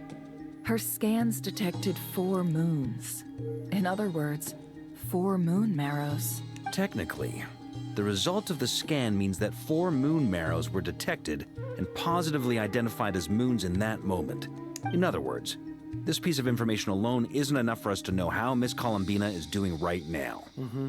Yep. We have no way of staying up to date on whether she's dead or alive. She's on her own for now. But at least she's trying her best to get back to us. Yeah. She's a tough cookie. And a sore loser, too. As much as it pains me to say it, we've got no chance of beating Dottore in a straight-up fight. He's much too powerful. It wouldn't even be close. That maniac is going to devour everything in his path until he reaches us. We need to find someone or something that can stop him before he does anything worse. I'll be frank. Our only hope of defeating this false god is with a real moon goddess on our side. I'm not just saying this because Columbina's a friend and I want her back safe and sound. It's just the truth. All 3 can be true. And I know that even she was no match for him when he attacked, but I don't have a better solution. Unless, of course, she came back to the time period where she was the full moon goddess. We're not giving up on saving her, whether she can defeat Dottore or not. Right. Don't worry, Miss Sandrone. We're all aligned on saving Columbina. No one's trying to argue that we can only justify saving our friend because it will help save the world. This is about multitasking. We want to save both. So, she's more than just a moon goddess to you guys. Absolutely. Duh! She's part of the gang! And you are too, you know. Yes, I know. You don't need to labor the point. I knew that the moment I came running over with my documents that I was part of the in-group. I mean, if Arlecchino can fit in, I certainly can. Anyway, as for how we get Columbina back, I've been working on it constantly. But I think I'm still lacking certain information about the moon. I'd probably get there if I could continue my calculations, but the problem is, I've run out of computing power. Computing power? You mean you need more energy? No, the issue isn't energy, it's processing power. There's so so much data to get through that the whole process has just ground to a halt. That's a tricky problem. Rene de Petrichor of the Nod Ordo once foretold the fate of the world. But I don't know how he did it. My guess is that he used the primordial sea's power. However, that won't work for me. His methodology was vastly different from my own. What's worse, they're incompatible. And to top it all off, we can't even leave Nod Krai. Ugh, this is so annoying. If I'd known we'd run into a bottleneck like this. Well, no, the design bureau's a bust as well. Curse that Dottore! Couldn't have made this harder for me if he tried. Oh, what do we do then? How about we grab a bite to eat and take a break? Maybe something will come to mind after you've cleared your head. You don't get it, do you? I'm trying to calculate the fate of an entire world here. And I need accurate results, not vague prophecies. Where the heck am I gonna find the computing power for that? Well... Anyway, time to shelve the discussion on technical difficulties. Being a killjoy isn't very ladylike, after all. Either way, we've done what we can. That guy is... Let's go somewhere a little more private. Irminsul?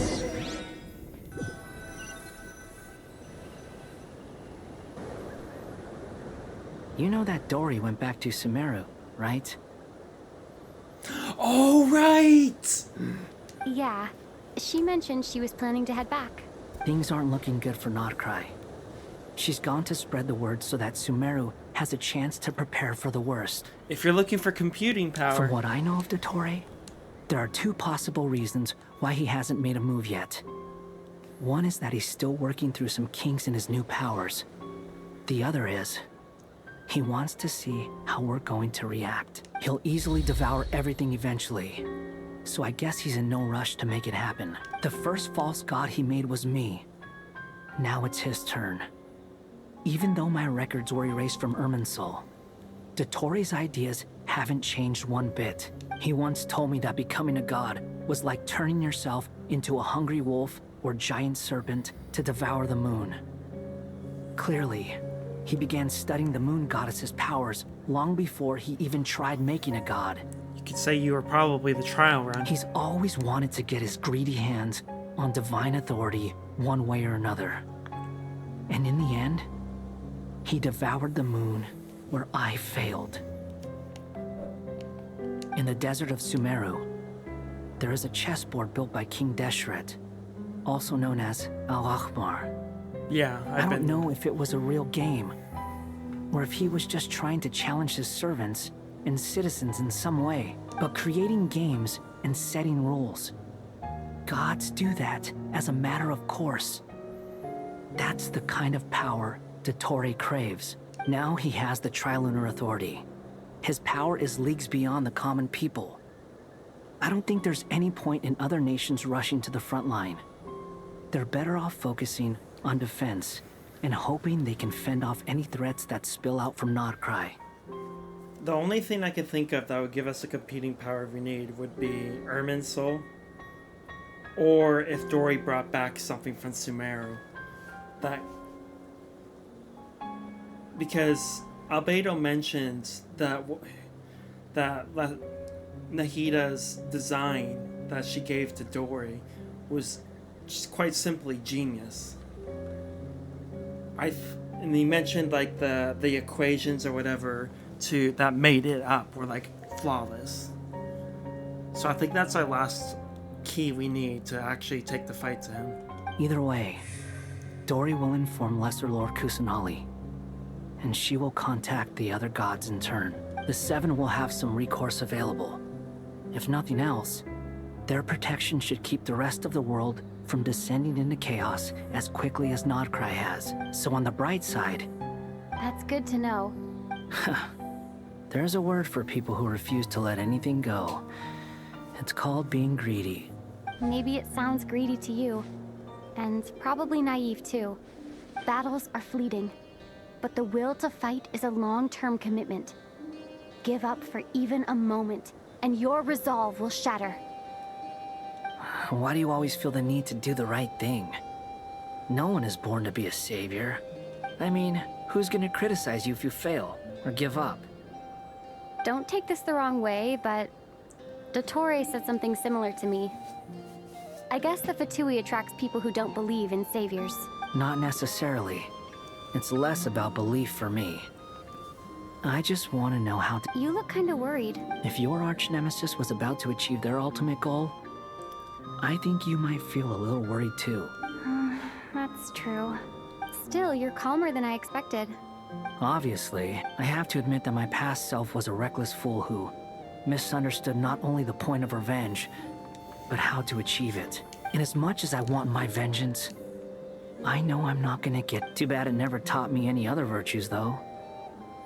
So, I am going to destroy Dottore, no matter what it takes. Oh, that look was just so scary. What's your plan? I'll get to that. First, tell me, what do you think of Sandrone? No, don't pile up the flags. Just like Paimon said. How much do you trust her? This is a serious question. Although she's with the Fatui, she has her own values, and she's helped us a lot. If nothing else, she's clearly going the extra mile for Columbina. I see no reason not to trust her. If you say so. In that case, the three of us need to talk. I have some thoughts about her computing problem. It can be solved. How much? If I can afford... Sometimes your heroism really backs me into a corner. You know that? The cost is the truth. Come on. Let's go talk to her.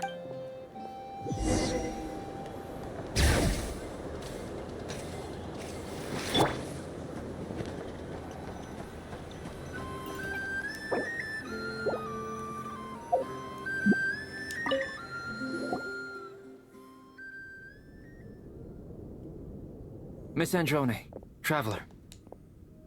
Hey there. Paimon's here too! She was just helping them sort through their things. How did your chat go? That was fast. The call only just ended. Well, you said it was urgent. Albedo, I have some alchemy questions for you. I see. Looks like my knowledge proved useful after all.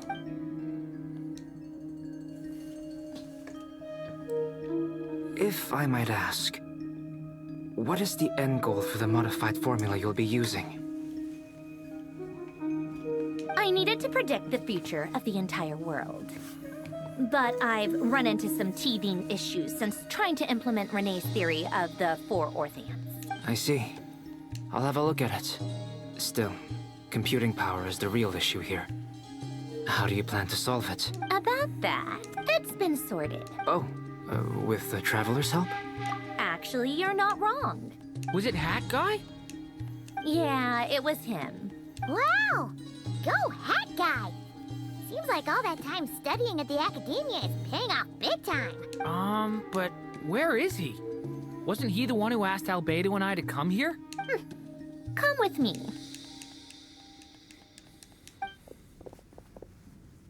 Hat Guy? Hat Guy! Can you hear us? No response. Hat Guy mentioned that he was a puppet. It seems that his functions are currently shut down. I presume this has something to do with the solution to your computing problem. That's right. He and the Traveler came to see me. Yeah, give me that flashback. Wait, what? You have a solution? Would you calm down? Why do you always react so hysterically to everything? Excuse me? How would you know? You shouldn't be so quick to judge complete strangers. It's very bad manners. You're not strangers, though? Oh, please. It doesn't take that long to figure out that you have a temper. Where does a mere student get that kind of confidence? I've actually published more papers than you. Not that status counts for much. Even Paimon's applied for academia admission. What? Huh? Are you serious? See? This is why I can't be bothered to explain myself. She recognizes no one's skills but her own. Okay, fine. I'll hear. This world itself is constantly processing all kinds of information. If it's the world's future you're trying to calculate, you need a processing device that's designed to cope with that volume. Easier said than done. Only Irminsul can handle that kind of... Wait, is that what you're suggesting? But surely we can't just plug my formula directly into the ley lines. You should be able to tell that I'm not human, right? Yeah, I noticed. The technology, though, seems pretty ancient. I was right! Very I can't different from believe I was right! Fontaine's. It's a completely different system. Conrian, to be precise. I'm what they would have called a puppet. Puppets need an energy source and processing power. The artisans who built them sought out the materials most suited for that purpose. You? Do you mean... The Traveler and I have talked it over. She's willing to vouch for you. So, I'll allow you to borrow my core for your calculations. It was built using wood from a silver white tree, which makes it a small part of Irminsul. Conrian technology and Irminsul wood. Who in the world could have built you? Are you sure about this? A puppet without its core will cease functioning completely. I can put 2 and 2 together, yes. No need to rub it in. I won't lie to you. This has never been done before. I cannot guarantee your safety. Doesn't matter. I'm prepared for the worst. Did you two actually talk this through? Is he... Are we really considering this? Yes, we discussed it. The bottom line is, he trusts me and I trust you. Let's give it a shot, shall we? Honestly, I have no clue where this kid even came from. But for whatever reason, he lent me his core to use in my formula. I really thought he was gonna tell her his identity, but... I'm very close to finishing my calculations now, and the core is currently in use. So I'm sorry. This is what the core looks like. Right. A silver white branch. Is Hat Guy gonna be okay? He's not gonna die, right? In theory, he should be fine. As long as we put his core back in time. Beyond that, all I can say is that I'll try my best to avoid risk and make sure the core doesn't sustain any damage. I think I know why you called us here now. Someone needs to watch over his body and make sure it's protected until the process completes. Correct. He said that the only ones he trusts here are you two. He will have our undivided attention. Aww, Hat Guy. On a more positive note, things are progressing steadily on my end. I'll call everyone in for a meeting once the results are out. Sandrone returns to her initial question. She and Albedo enter an in-depth discussion. You, Paimon, and Durin stand next to Hat Guy, keeping watch over his silent body. You've never seen him in this state before. The worst case scenario with the core removal is either a system reset or a total loss of function. But I'm not afraid. A quiet death should have been my fate long ago. A core is completely different from a heart. It's like another vital organ entirely. I never believed it could be a true replacement for what I sought, but in the end, it turns out the core was more useful to me. Pretty funny when you think about it. It's like the punchline of my entire life. Do you think there's any difference between a puppet and a human? If not, then this would just be another samsara. That was also mentioned before. I have already experienced both a past life and a next life. Part of me wonders whether I'm only capable of making this decision because I've become a real human. What's with that expression? Isn't this a good thing? Sandrone will succeed, won't she? She has to. She will. That's right. And I'll protect you all until a moment of victory arrives.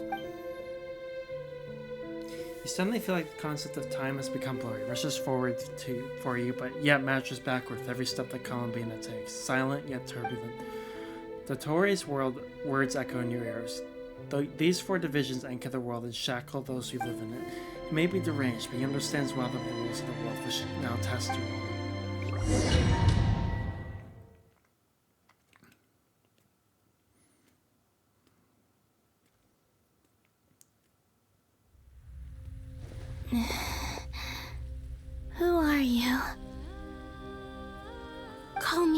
Sonnet. You have the same power as Canon. Oh my god. I did not expect that. Sonnet. So, you're the goddess of the iridescent moon? Oh, goodness. You recognize me? Well then, what's your name? Columbina. Columbina Hyposelenia. Hyposelenia? What a lovely name. Did you choose it yourself? See, okay, maybe she wasn't actually, maybe she's not the original moon goddess, but this is definitely the Sonnet or the Crimson Moon who recognized her when we were trying to get the iridescent moon. This is how she knew how to call her Hypo. It was a joint effort between me and my friends. Friends? You mean your friends in the heavens? Huh? Oh, sorry. You must be exhausted.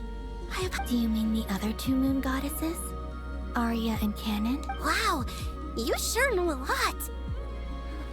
Hey, does that mean that our story goes on into the future? Oh, I guess that wasn't the best question to ask. It's alright. You could say we were too prepared. When did you get here? How long has it been? I can't say for sure, but it feels like it's been forever. I see. Are you feeling alright? You look a little unwell. I can hold out a while longer.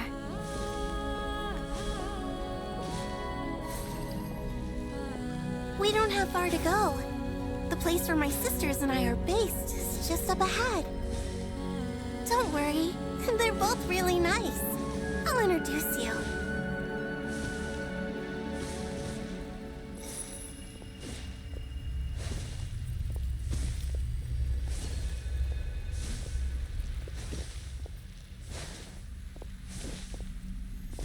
So there is 3 of them.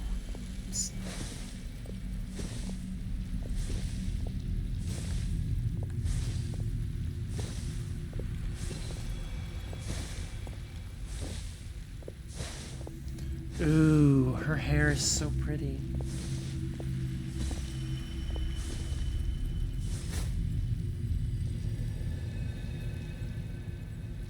Sisters! I'm back! And look who I've brought with me!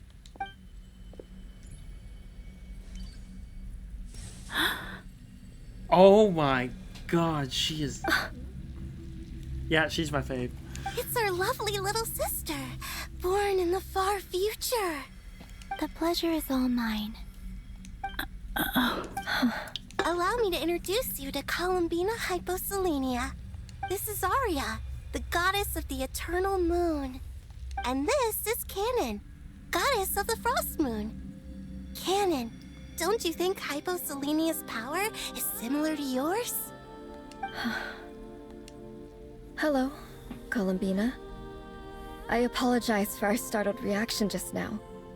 And please, forgive our little sister if she's been annoying you. She tends to talk a lot. If you need power to fight the Toray, your options are to either go back to the very start and come back from that point in time where you're at your strongest, or... It's fine. You seem shy. Don't worry, Columbina Hyposelenia. No one can hurt you here. Could you tell me where here is? Please. I must know. My dear sister, this is where Tevat's original ruler, the Dragon King Nibelung, imprisoned the moon goddesses. This is so stupidly obvious, I have absolutely no idea why it didn't occur to me before. What? You're scaring her, Canon. No, I'm fine. Please, continue. Nibelung, our original master, created us in the distant past to maintain Tevat. But he left this world and traveled into the dark universe beyond, to explore worlds vaster still. Day and night, we fulfilled our duty in the heavens until the day that the first descender arrived. The great ruler of the firmament. The heavenly principles. Is that what later generations call them? I see. But we did not reject them at first, nor did they seem to harbor ill intent towards this world. We coexisted in peace. They were like a guest in our home. Slowly, however, we came to realize that our guest had a growing desire to change and dominate the world. And you didn't stop it? No. There was an order to the rules they set up that Nibelung never taught us. We wanted to know if this order would bode good or ill for Tivat. All right. Canon and I wanted to know. Sonnet was against it from the outset. Oh. Later, we discovered that this great ruler of the firmament bore an almost paranoid hostility toward the desire of certain life forms to seek power. Or perhaps they feared them.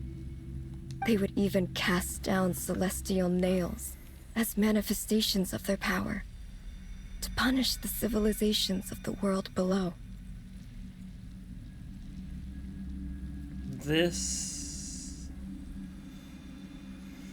First of all, interesting that they have moonwheel vision. Second of all, people were starting to maybe come to the belief that the heavenly principles were kind of neutral-ish, almost. Bad, but not necessarily evil. But this does not cast them in a good light. Only this was far beyond mere punishment. Right. Their rules brought order, but the price people paid for merely testing the limits of those rules was far too great. I did everything in my power to help the punished escape catastrophe, but still, too many lives were lost. The ancestors of the Frost Moon Scions were some of the ones you helped. I was just about to say. But just when we had decided to take countermeasures, the Dragon King, Nibelung, returned. And so began the War of Funerary Flame. So, that's the name the world gave that war in the future. Well, who won in the end? As far as I know, the Heavenly Principles won, although it came at a great cost. They remained in Tivat, where they continue to rule to this day. And the world's original master, the Dragon King Nibelung, was destroyed. And what of the moons? You can tell us the truth, Columbina.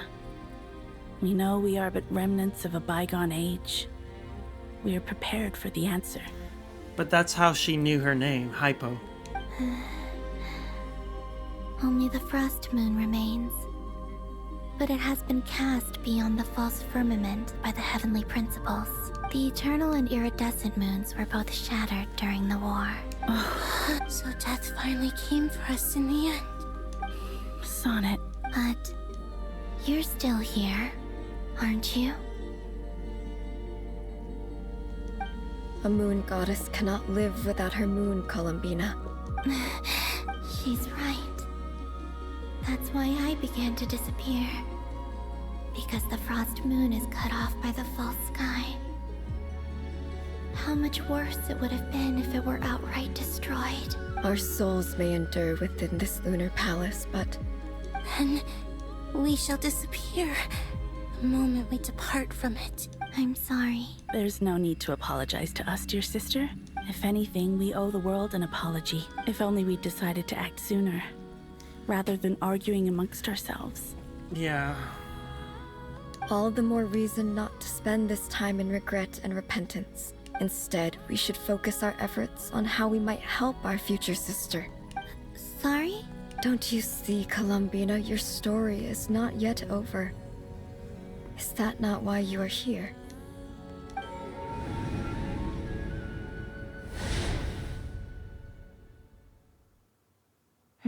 It's done. Initiate numerological array. Continue running primary process. Calculate the world's fate through extrapolation. And identify nodes of potential change. Secondary process? Scan for moons. Still 4. The number of moon... Wait, let me think. Is it possible that there's something I've been misunderstanding about the moons all along? Variables. Variables in the world. I know where potential variables within the world come from. So what about the moons? Are there any variables there? Like their life or death, for instance. What if being alive or dead makes no difference to a moon? But that's so strange. Even immortal gods can die. Why would the moons alone be... Wait! I've got it! If alive or dead is considered a variable, we might have had this wrong the whole time. No one ever said that a moon marrow equals a living moon. We just made that assumption ourselves. Initiate secondary process. Scan again. This time filtering out interfering perimeter. Moon marrow. I don't care if they're natural or artificial. Get them out of my search results! Why? It says 3 moons still exist in Teyvat, even after excluding the moon marrows. But we know for a fact that 2 of them are dead. Redo the scan. Narrow the results to living moons and real moons. No, scrap that. Narrow it down to moons that have lunar authority and remain alive.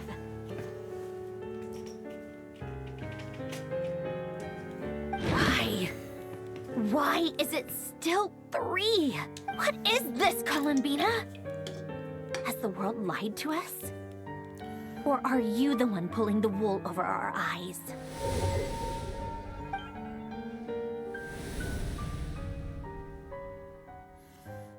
So, you think that the moon's reflection might be where Nibelung imprisoned the 3 Moon Sisters? Yes, it would explain a lot. Such as why that space would respond to a moon goddess's power, opening the moon gate at her command. It would also explain why Miss Columbina has been unable to leave, and why time flows in reverse there. In the messages she sent, Columbina promised us The fact that she still has yet to reappear in this world indicates that returning from that place is no easy feat. We cannot afford to simply wait for her. So you're saying, if she could return by her own power alone, she would have done so long ago. Yes. She certainly wouldn't leave it to this late stage when it's so touch and go. I've been giving this some thought, and I've come to believe that Luana's harm might be an anchor that she left behind, as a sort of future waypoint. This could also...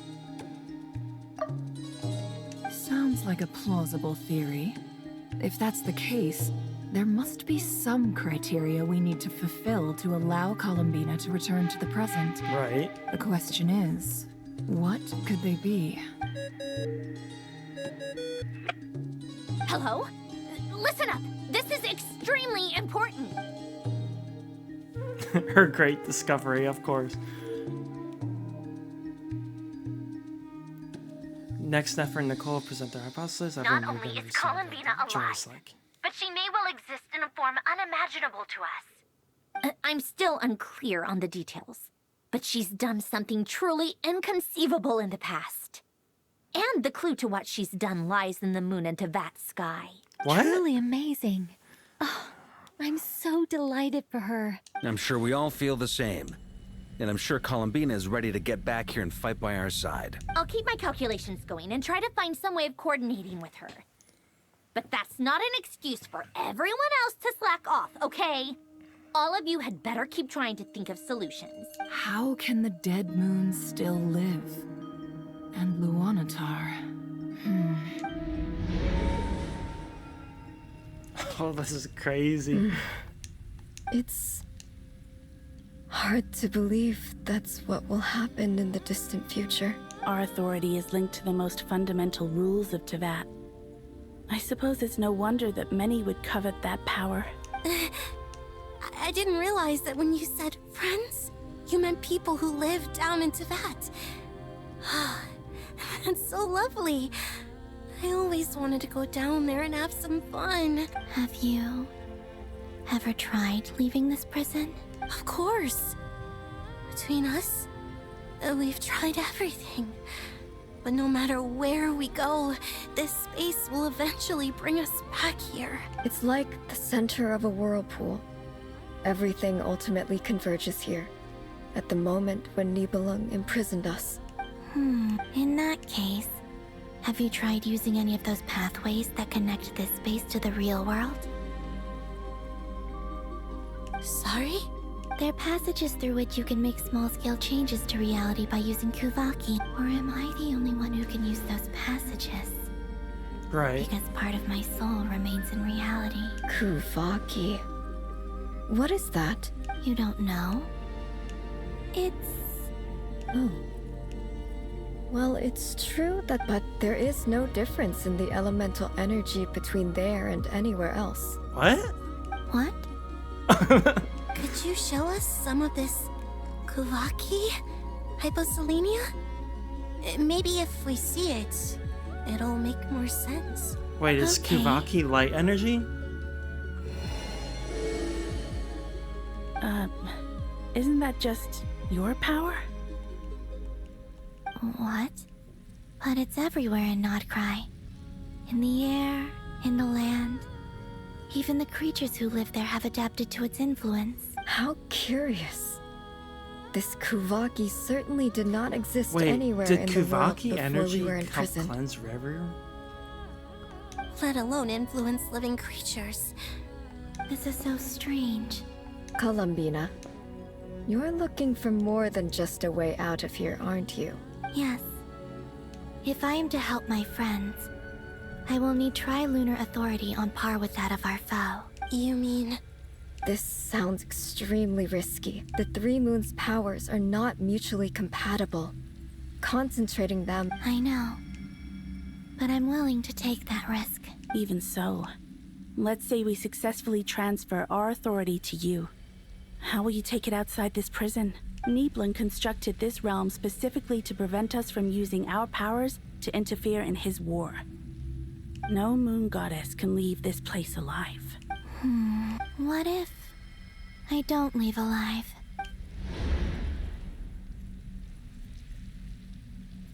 Where do we even start? How are we supposed to figure out what we're meant to do to help Columbina?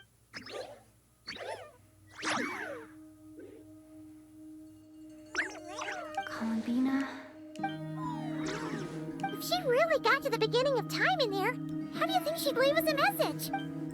You don't think she'd write it down on a stone tablet somewhere in the hopes that we'd find it, do you? Seems unlikely. Columbina may not talk a lot, but she thinks deeply about issues like this. Let's review what we know. This is the Columbina who fought alongside us against the Reikir of Solnari, and with whom we celebrated Moon Prayer Night.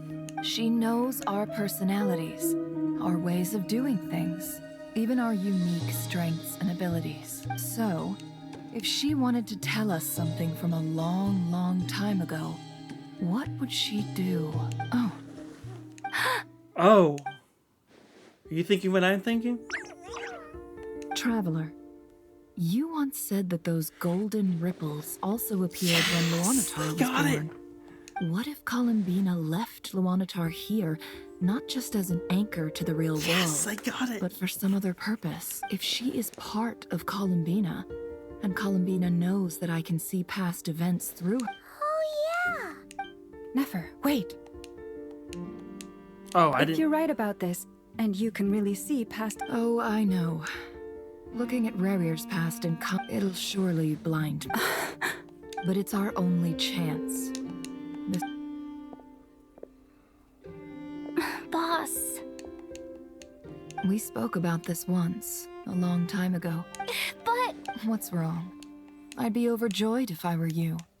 This day's come a lot earlier than either of us expected. I didn't expect, A, that there's a cost to using it, and B, I didn't think we'd be looking into Lunatar like that. I need to know you'll honor our agreement. Yes. Are you sure you don't want... What is there to think through? I should have gone blind after... Then it... And if you really do... Oh, please, anything but that. I was actually ready to go through with this. Are you trying to scare me into backing out? As if I could ever scare you. All right, enough chit-chat.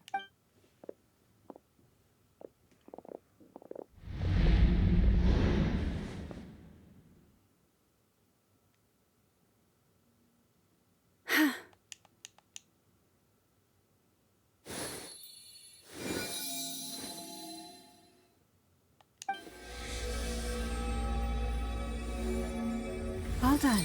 Good. Now give me... Come on then, little one. Show me what happened in the past.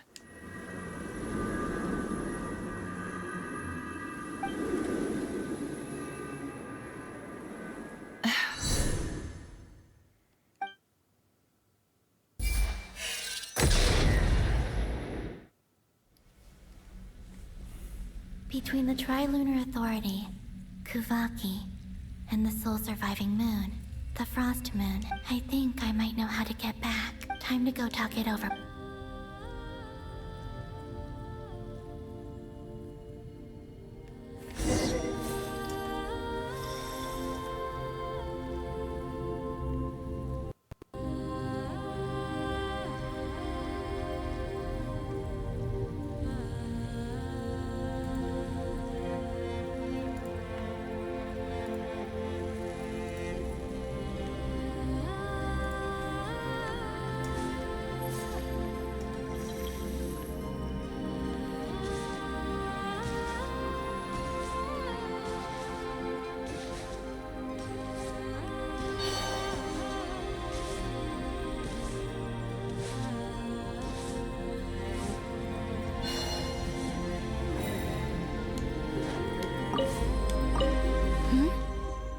Have you decided what to do? I hope it's not too dangerous. You really scared me when you said that thing about not leaving here alive. Side booba. Come on, let's go find the other two.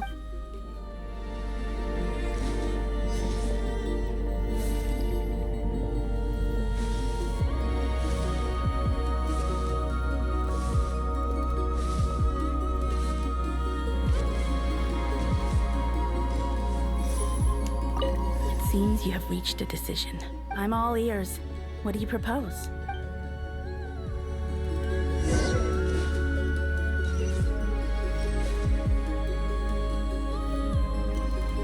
Ooh.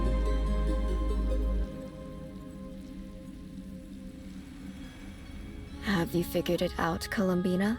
Tell us. How do you plan to leave this place? I intend to die here, in this moment, and then be reborn in the future with the help of my friends. What? What are you saying? How can the dead be reborn? And how will you inform these future friends of your plans? You can't exactly leave oracles. Nothing can escape this place.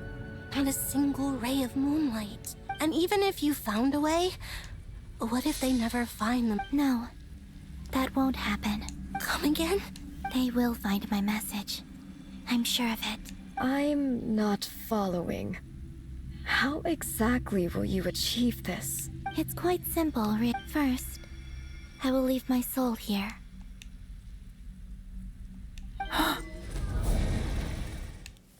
I see it. Your soul? You mean your divinity? Yes. I once left a portion of my soul in the future. One so small that this prison barely noticed anything. In this very moment, she can resonate with my soul across time. When the time comes, I believe that she can serve as an anchor to pull my soul from here back to the future reality. Just as gravity connects the world to the moon. Their tattoos are gorgeous. I love how they glow. Exactly. Glitter. In the future, where I came from, the moon has been cast beyond the false sky, but I can still feel that it is there, in a similar way. I can feel a connection to the soul fragment I left behind even now. My friends can use it to detect my presence. But how do you just leave your soul here? Is that even possible? On my way here, I met an ordinary mortal who entered this place long before I did. Her body is long gone, but her soul remains. And before that, I encountered an old enemy whose entire soul survives here intact, while the power that once corrupted his body has faded away. So, perhaps this space is specifically designed to imprison divinity and authority, but not the physical body.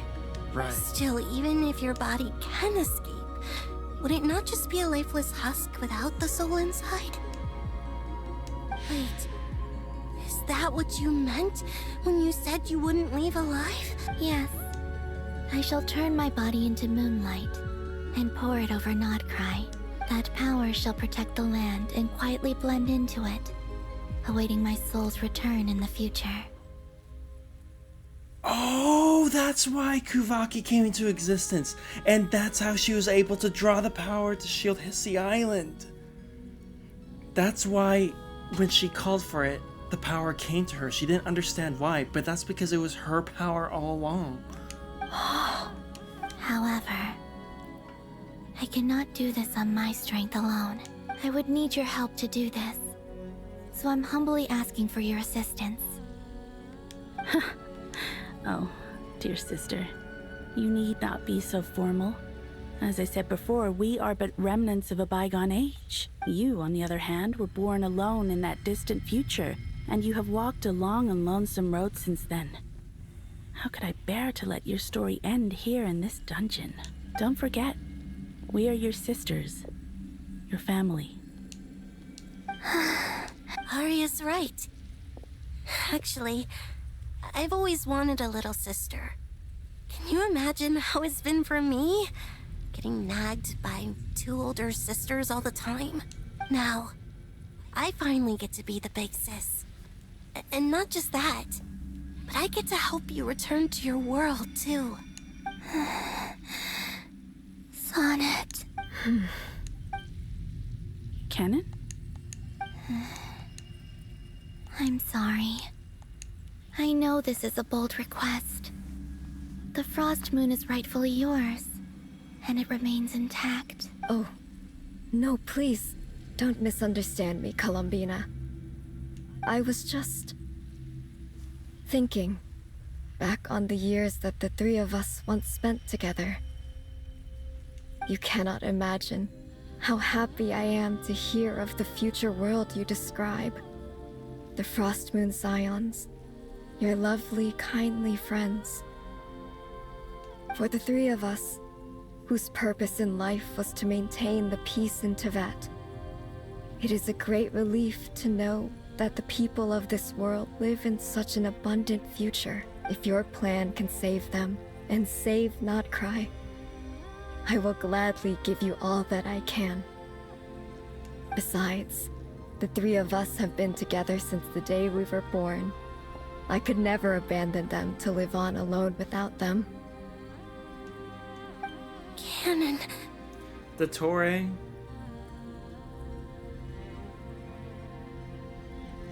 You have a health bar. You are not a god. Still, I do have one question I would like to ask you before we proceed. Fucking ass. Certainly. What is it? Why do you cover your eyes?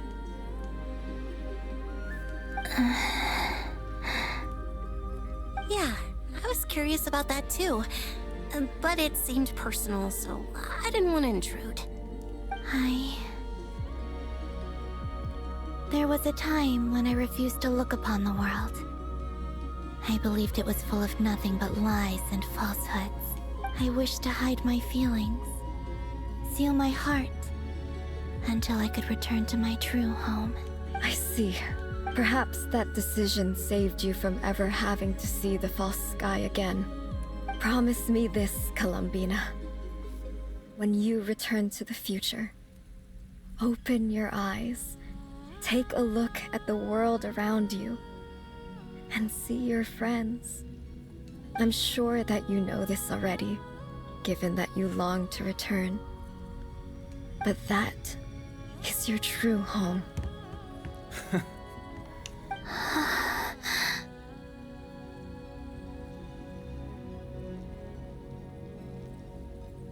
Give me your hand, Columbina.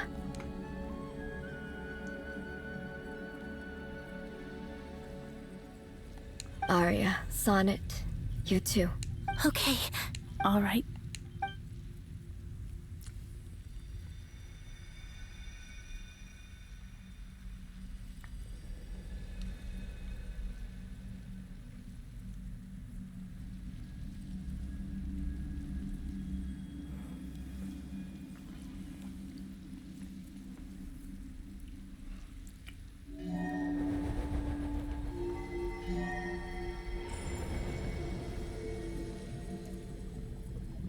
We once were the song sung for eternity, but now it is you who must continue to sing. We once were the tides in the great river of time, but now we subside, and you arise. We were the messengers of madness and inspiration. But now, the lies have faded, and your truth must endure. We are souls awaiting the sun. You must return to be with those who smile when they see your face.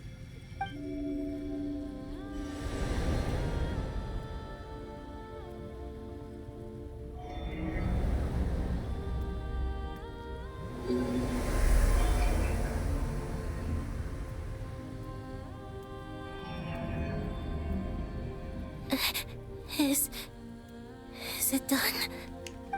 Yes. We have transferred the authority over all 3 moons to Columbina Hyposelenia. From this moment on, she is the Tri-Lune Goddess, the one and only moon goddess of this world.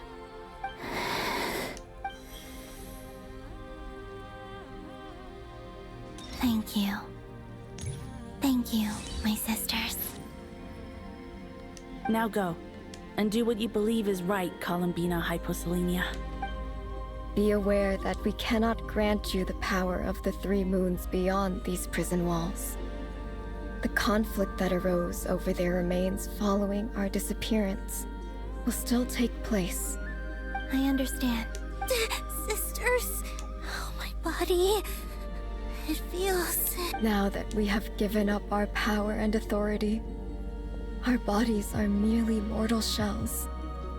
This prison is dissolving them as we speak. It's okay, Sonnet. The end must come for every god, just as it does for every human. That's all this is. The final destination of our lives. Canon and I will be by your side the whole way. We have one final request, Columbina. Could you use the 3 moons' power now that we have lost our power? It's just... we would like to spend our final moments together in the only place we ever called home. Of course. Gladly. Sonnet. Yeah, don't... I wish I could tell her not to give in to the abyss. Not to be afraid. But is this really what I should say at this moment? Don't forget. I'm so glad to have a big sister like you. No, I'm okay. I'm not afraid. As long as my sisters are with me, I won't be afraid. It looks like this is goodbye, sisters. Goodbye, Columbina. Take care of this world in our stead. I will. Well, if I didn't roll on her before, I would have now. And now, it's time for me to bid farewell to my body, too. May it become the moonlight that keeps Nod Krai company through the long years ahead. So this is why Nod Krai was not always home to Kuvaki. Called it. It only appeared after I poured my body out upon this land. And only this land. Kuvaki responds to me because it is me. My body, answering the call of my soul. And the golden energy I've encountered on my way here was, in fact, that very soul, which I am about to leave here to guide me. O power Tri-Lune, eternal moonlight.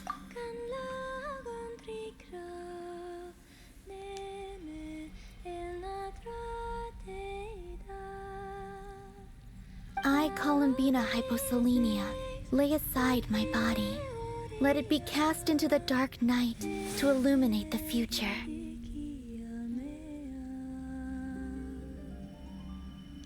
May it be a companion to all who dwell beneath the moon.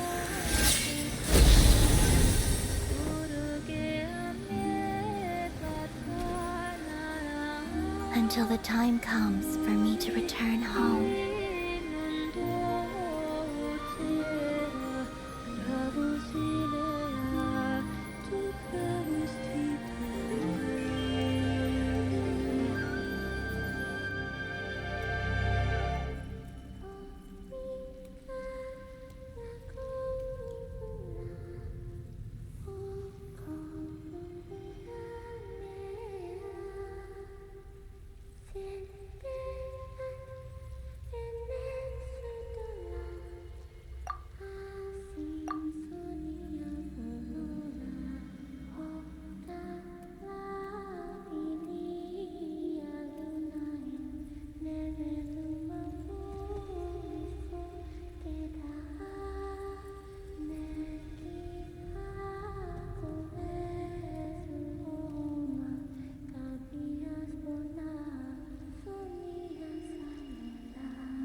God damn.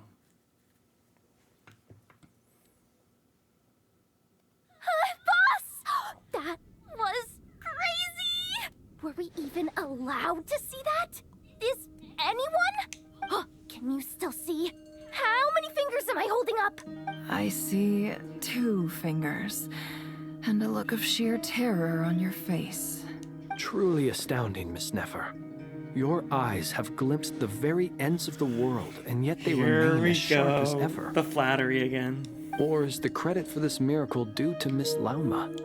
It seems that even time itself is no match for your medical skills. Surely you jest, Mr. Flint.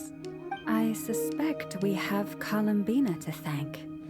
She must have realized there is always a great price to pay for witnessing the truth.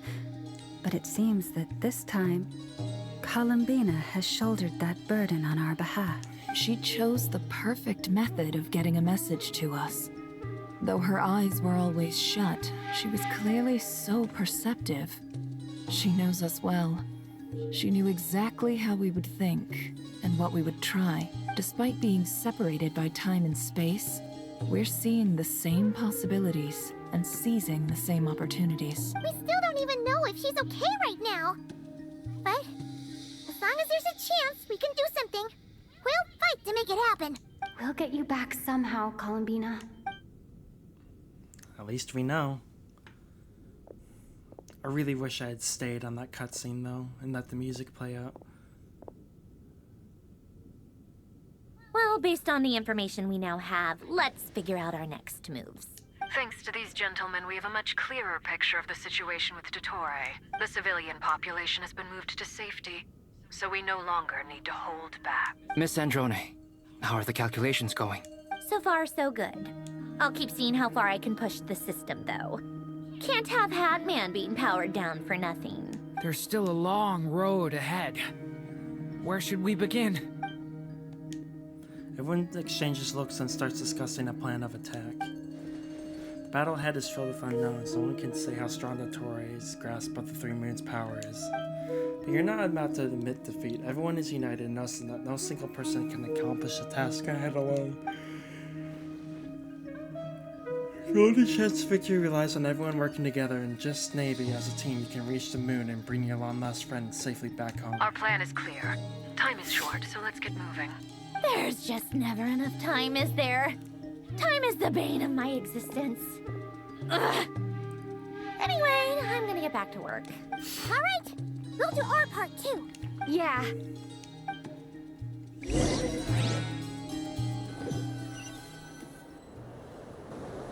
Albedo's theory says that elemental energy can dilute the light realm's power, but I'm no expert in building elemental defenses. Sounds like something out of the advanced elemental theory section of the library. Whew.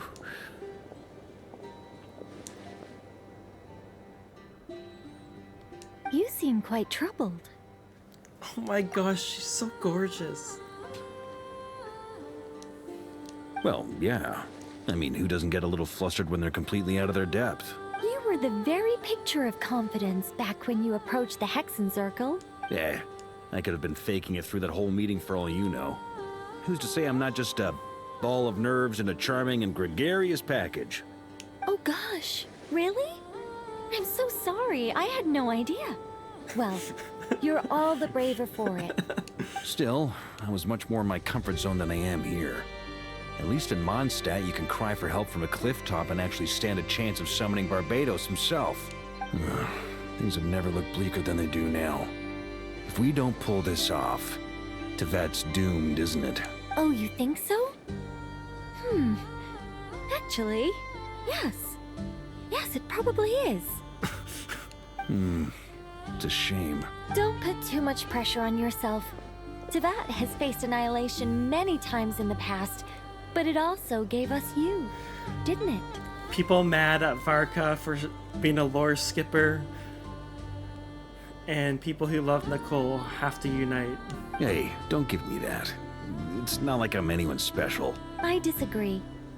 Every human born in this world is special. We angels have always believed that. In that case, this humble human being has a big favor to ask of you. I thought you might say that. I'm sure Alice, in her great wisdom, sent you here precisely to help us in this difficult time, yes? Well, that has less to do with her wisdom and more to do with my power. Of course, of course. Well, the thing is, these elemental defenses we're about to build, I don't think it's a question of if they'll fail, but when. Durin's findings from his patrols make it clear that Dottore is constantly expanding his territory. First it was his lab, then the design bureau. It's not realistic to completely stop him encroaching on the rest of Nod Krai. Rather, our goal should be to stall him for as long as possible. If Miss Sandroni's calculations are correct, well, they're the closest thing to certainty we have in this situation, so let's assume they are. Anyway, her calculations suggest that our best hope for victory lies in Miss Columbina's return. It's up to us to slow Dottore's advance and buy time for her to make a return. Are you asking me to help you with building the defenses? No. I'd like you to prepare for what comes next. When he eventually reaches us, we will have to fight him. You were an angel once and a mage now. I'm asking you to lend us your protection. Oh. Can I take it that you're triggering the terms you fought for during our three-way talks? Well, technically those terms were about protecting Mondstadt. But if you're happy to agree to the change in location, then yes, let's do that. You're cashing in on this much sooner than I'd imagined. Well, yeah. The way things are going, I might not get another chance. Very well. The mages have heard the knight's plea, and we will respond. To tell the truth, Alice and I had already discussed how we might help you all, so I didn't come empty-handed. I always like to be prepared. Nicole shares her plan for This is... He's very puzzled and wow. surprised. Yeah. This is great. Seriously, thank you. It's been many long years since I had a chance to dazzle humanity with a little divine intervention. To humbly serve as a reliable and responsible guide. Anyway, Knight of Boreas, please accept this gift in recognition of your great virtue. Go now. May the angel's blessing deliver you safely to your destination.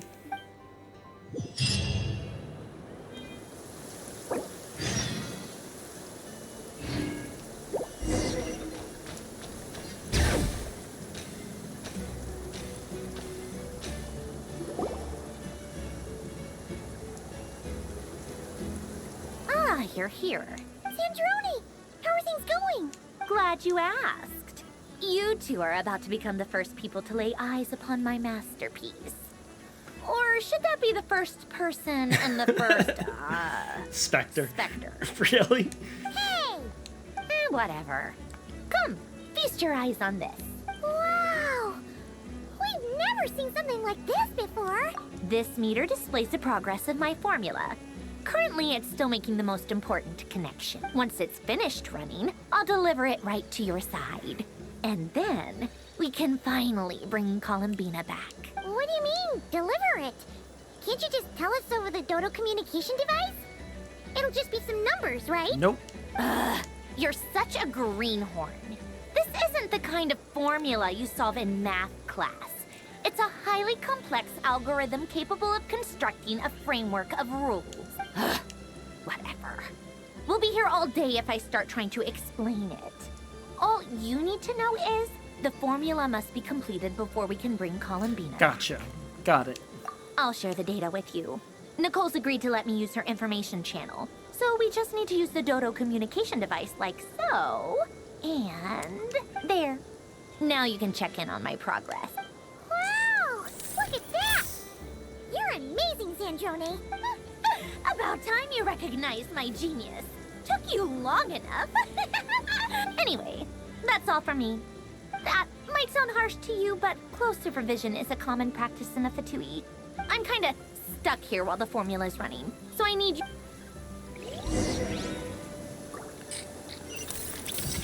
Bring it!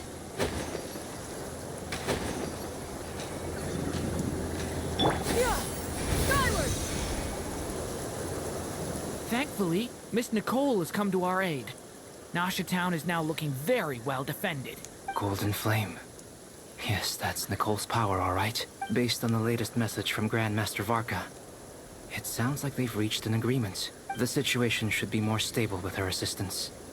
Everyone will have at least some degree of protection. Albedo! Durin! Hello there, you two. Interesting. Are you well rested? That's good to hear. As per the plan, Albedo and I will be in charge of Nasha Town. As Dotori's energy field expands, it's creeping ever closer in that direction. But we will do our best to hold our position. We fought side by side many times before, and always with great success. I believe this time will be no different. So don't worry about us. Focus on fighting Dotori. You got it. As Dotori's energy field... We fought side by... I believe this time...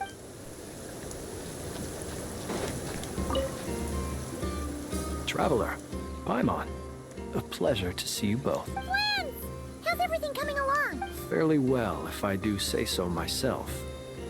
Personally, I am ready to confront Dotori head-on.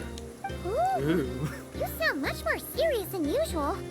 To be honest, I am not usually fond of exercising my full strength. For one thing, it's hardly conducive to maintaining a low profile. Besides, I believe one should have the right to choose when to show their hand. I am conserving my strength until the moment of battle is upon us. Seeing you get into the zone like this really puts Paimon at ease. Huh, Traveler? I consider it an honor to have your trust. Rest well. I look forward to seeing you both in your element during the battle.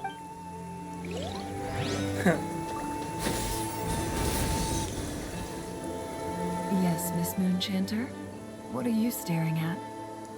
Well, I know what you're staring at, Nefer. You always address me in the strangest ways. Lady Moonchanter one minute, Miss Moonchanter the next. Yes, and? Are either of those incorrect? Not as such. It's just that I simply call you Nefer nowadays. Oh my god. Just kiss. Uh-huh. That's my name. What's your point? The point is I don't add any honorifics or titles. Meaning what? That maybe we're on friendlier terms now than we used to be. Is that how you see it? And I thought I was the one with eye damage. Never! Wilma! Paimon, Traveler. Just swinging by to check in on you. Don't worry about me. I won't slow us down. And I give my all to ensure our victory. Ah, yes. Allow me to give you two a quick checkup. All done. You're both in good shape. You're welcome. You'll have your work cut out for you in this battle against Dotori, so make sure to get some rest in first. Paimon will keep an eye on her. Don't you worry. I'm glad to hear it. Take good care of yourself, too, Paimon. Sure thing. Where's Varka and Alice?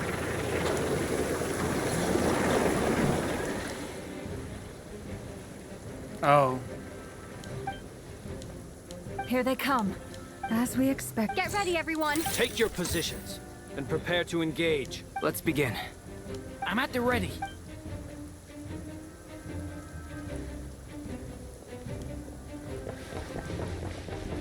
Ooh, more first person.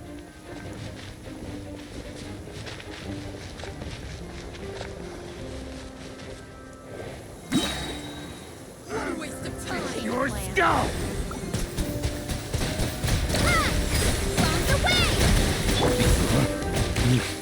The night comes. It's a grave situation.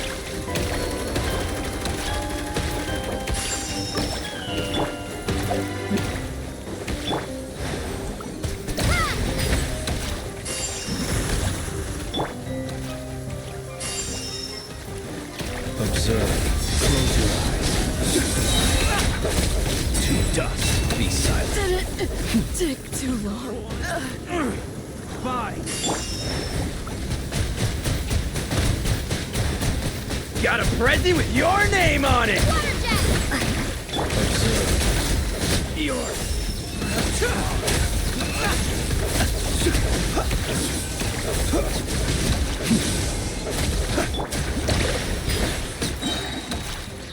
Huh.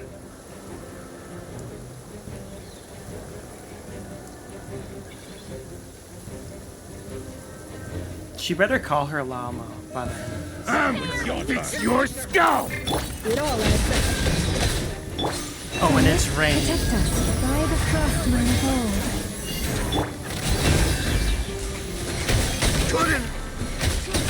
These creatures cannot stand against us. Oh, fighting tough. Just don't let your guard down. That goes. What is her ult?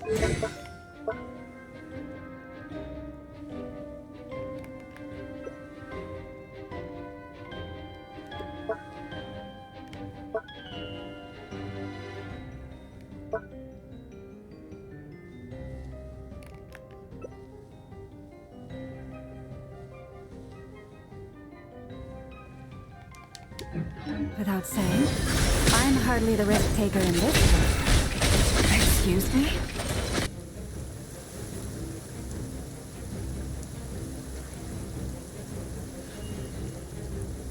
Albedo and Durin.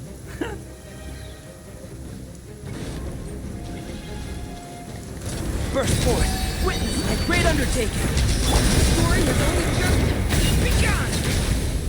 Get back! Huh, that was easier than I thought. What do you mean? Is it because as... Where's Aino and nothing?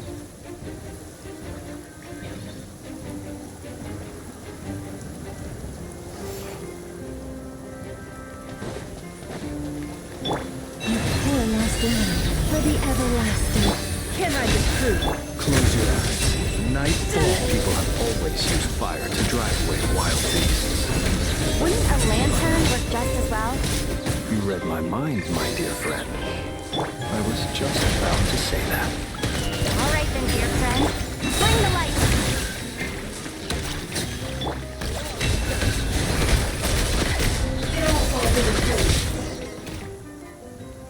60%.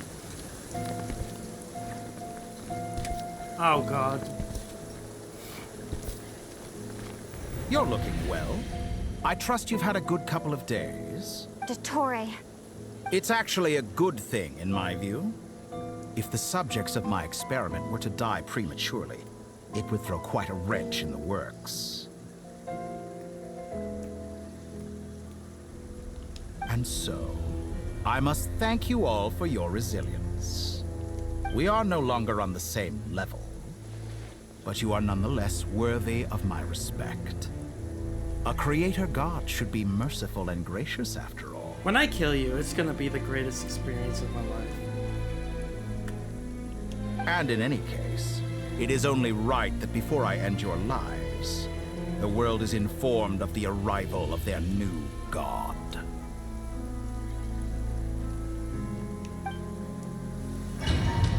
Cutscene?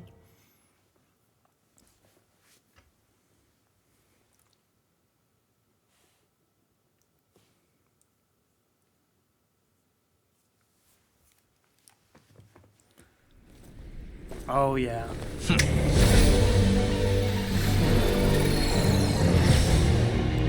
Heretic of the Pulse.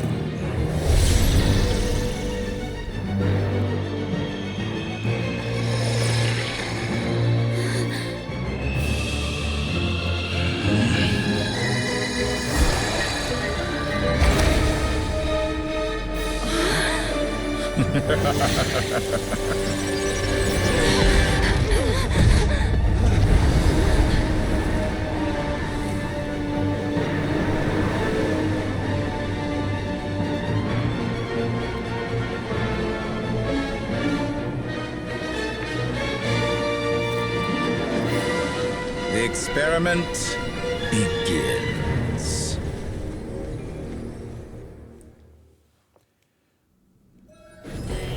With the marrow of the 3 moons in my hand, behold the false moons fall!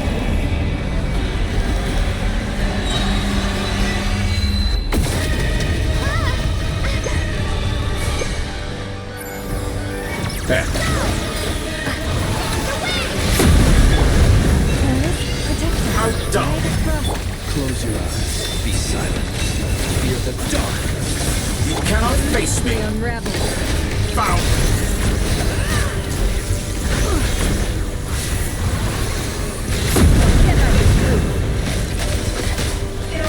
Intro! Good! Keep it up! I'm still collecting data!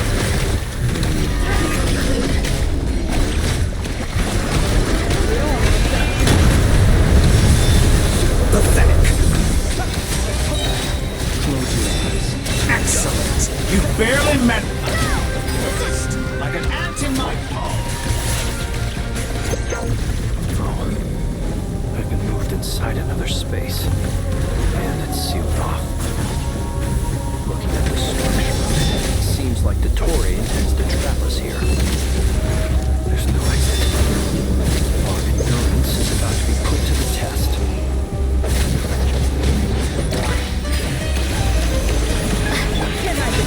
Crap.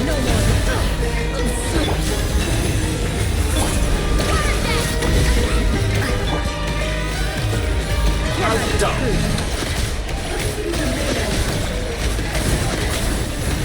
Intro! To me!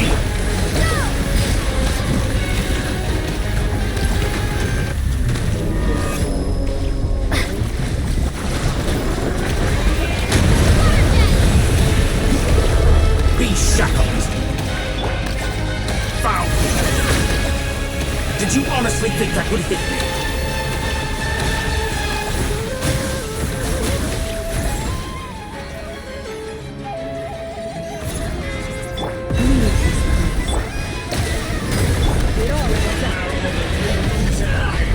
Behold the false moons fall!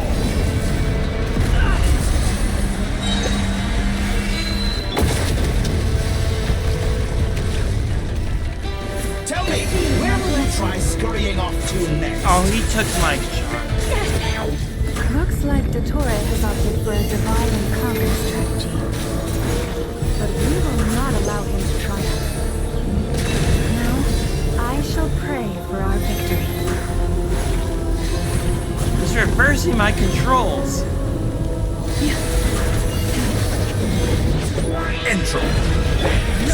Me. Leaving openings on purpose. Confident, aren't we? How dull. You cannot face me. Found.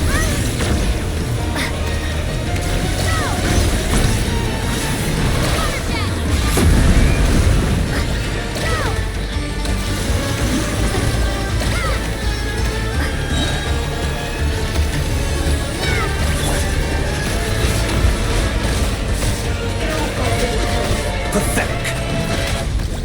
Oh, get fucked. Good. Keep it up. I'm still collecting data. That's more like it. Some results of value.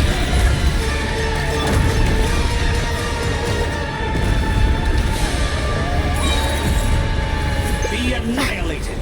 That which cannot stand against me? Damn it!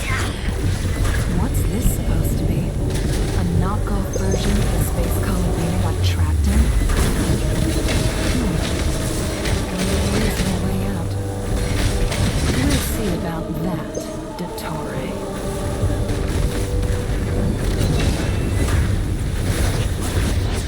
End my apologies. I had not intended to take your teammates from you. But you have a choice. Obey, and I can release them.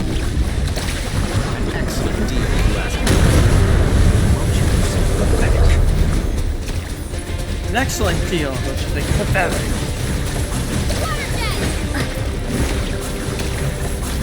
You cannot face me.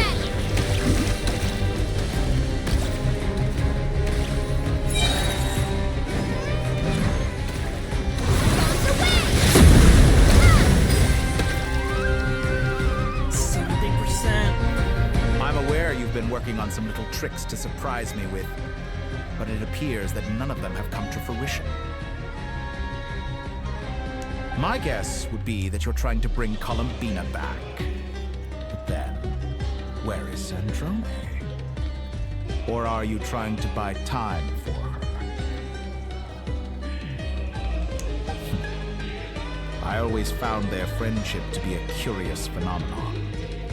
Two highly incongruent personalities, and yet they share a deep connection. Speaking of Columbina, I once saw her as like a younger sister. We got along quite amicably while she was with the Fatui, but then one day she suddenly decided she would refuse to take part in any further experiments. It's such a pity. I could have had a sister, a family. But alas, she grew to dislike me. You're not fit to be family to her. That I can't deny. Okay, Xenos. So many people, all obsessed with playing out the same tired old dramas. This world is rotten to the core. And then there's you. You had every opportunity to reach the right conclusion. The thought of killing you off like this. But I maintain that I approached you in good faith, so I will offer you another chance. Will you work with me? You have until I count to 10 to make your choice. 1, 2, 3. 70%. Not in a million years. Nicole.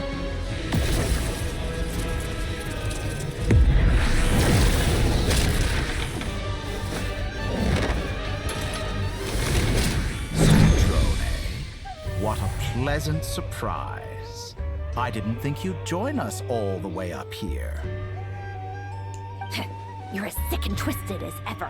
Don't fool yourself into thinking anyone's grateful for the chances you're offering them. Sandrone, the formula hasn't finished running yet. Funnily enough, I was just discussing a collaboration opportunity with the Traveler, and then I see you, who I must say is a good example of an opportunity gone to waste. Gone to waste? I said that everyone would get one chance, and you've used yours to march right back into the lion's den. So yes, it's an utterly wasted opportunity. And what makes you think I believe a word that comes out of your mouth? I was planning on disposing of your little formula after wrapping up more urgent business here. Since you've taken the trouble of serving it to me on a silver platter, I can simply bring it forward in the schedule.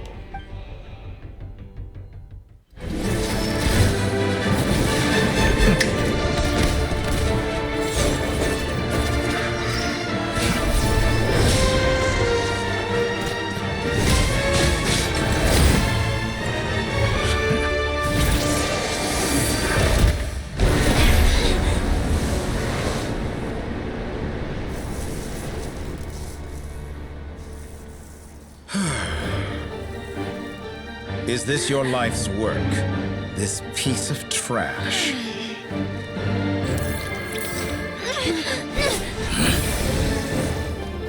She's actually fucking trying to punch me.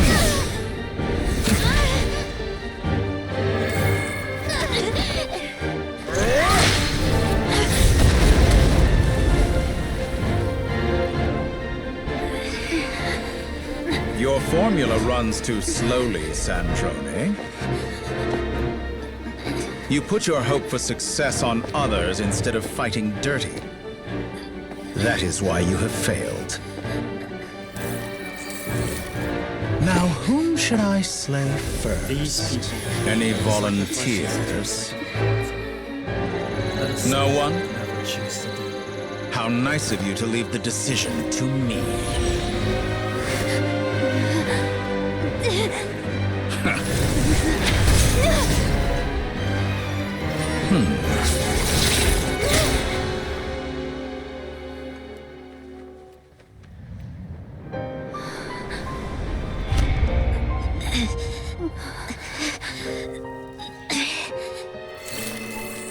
Oh, how unexpected.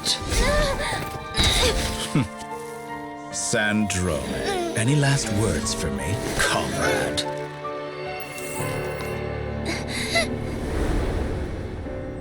Is there anything you wish for? Not really. But I've always known what I don't want. Go to hell, Dottore.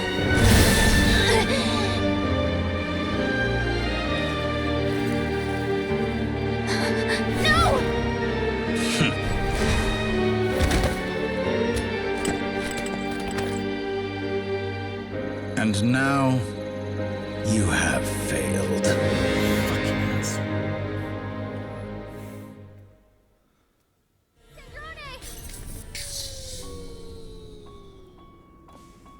Now you see how fragile mechanical contraptions are. Just a gentle tap, and they fall to pieces. However keen of an inventor Sandrone may have been, her death spells the end of the formula that was running inside her body. Of course, I have to commend her for making it this far.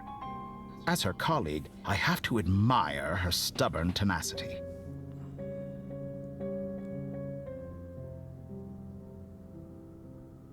I will fucking kill you, dude.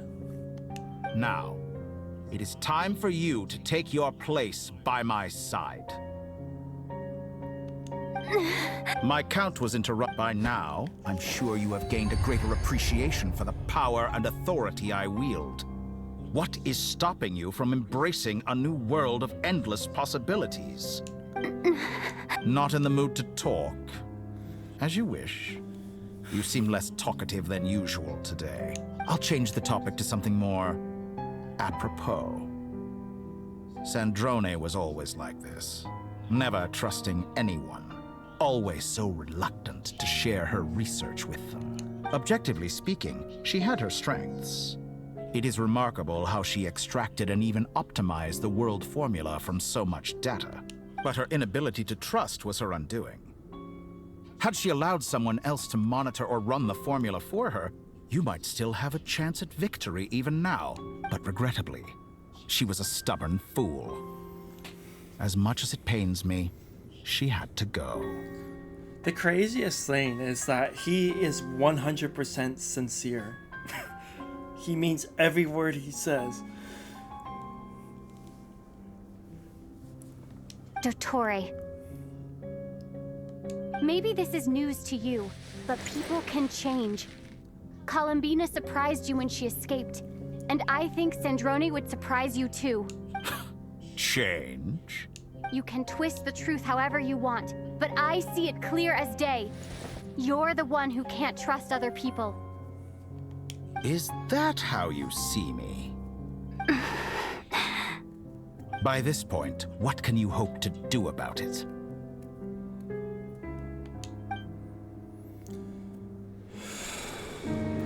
It is pointless to fight on. You've already lost. Wrong. You can't win this, Dottore.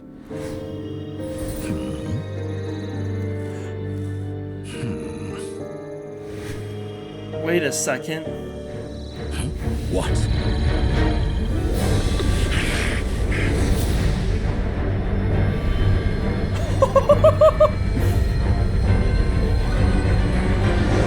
What? My formula can get us 90% of the way. It will connect you to Columbina. Then, I will bring the formula's output to the Traveler's side. For the last 10%, do whatever it takes. Just bring the moon down.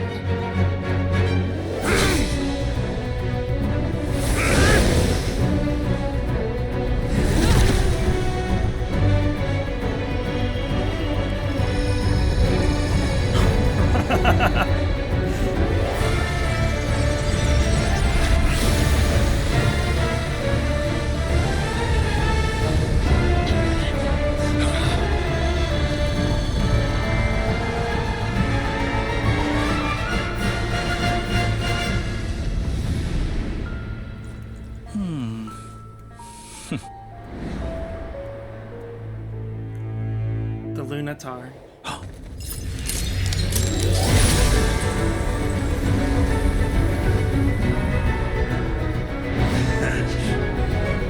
The moon will never be yours. I knew it! Because...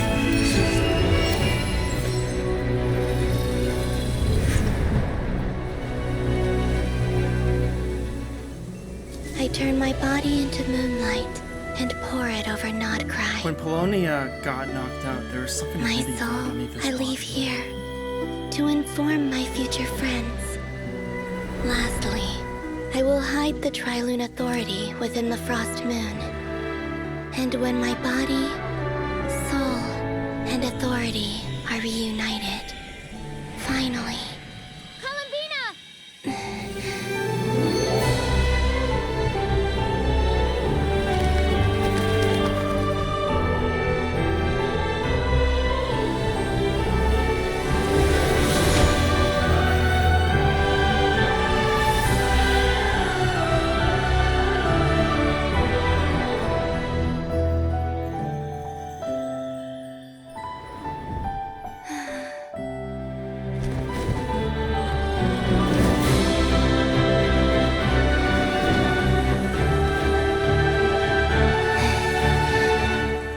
It's been too long. I'm back.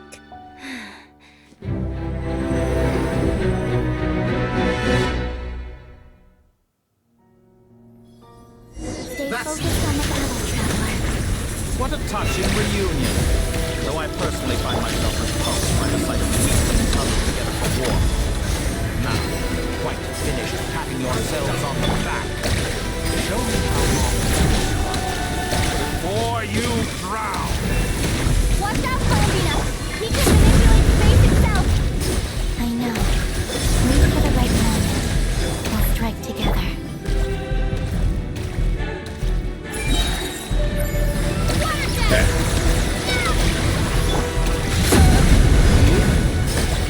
Did you honestly think that would hit me?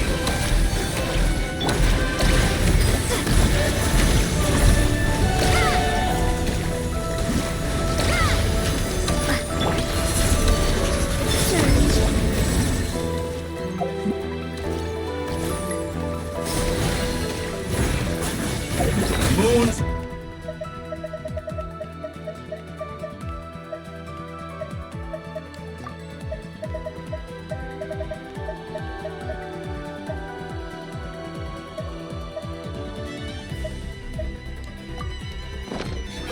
Fall.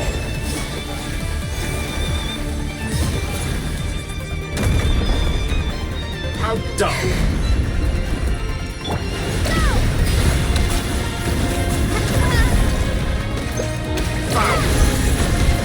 Enough! First, like an ant in my paw.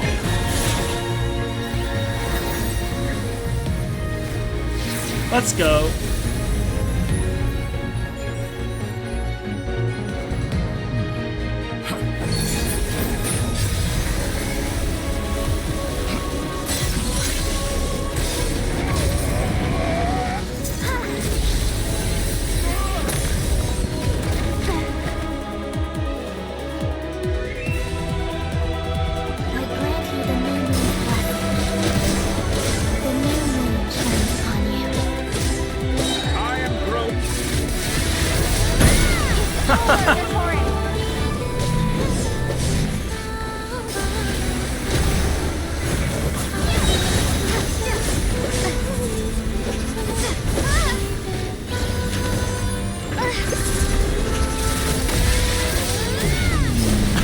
No longer must the world cower in the cold night.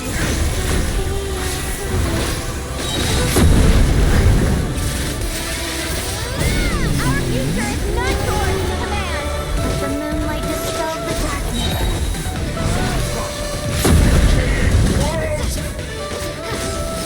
Everlasting as the moon.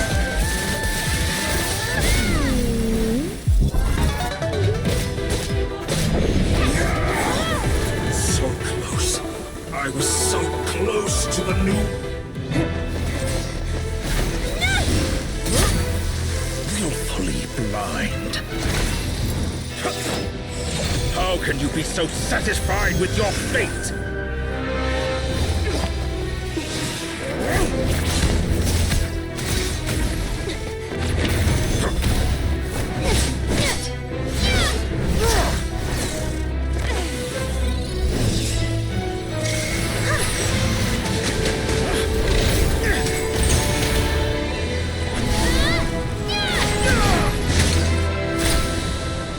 Oh yeah.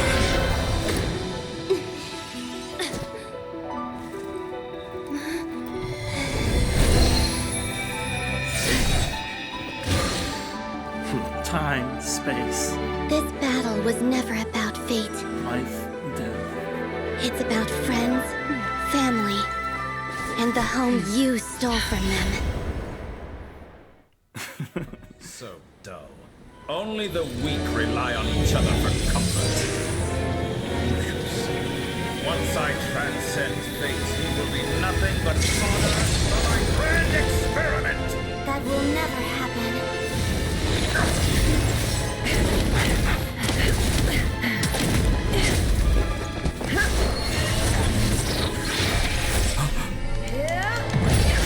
Oh, that's sick.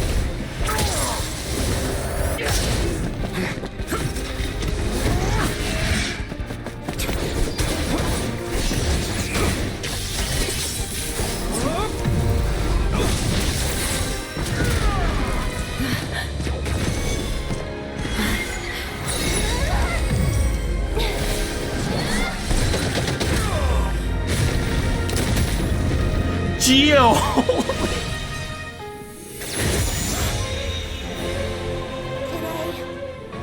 The moonlight touches world once more.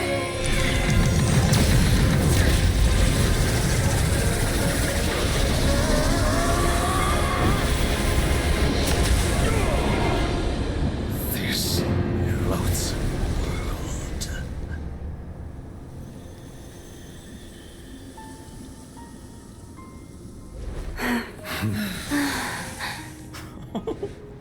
That was so sick.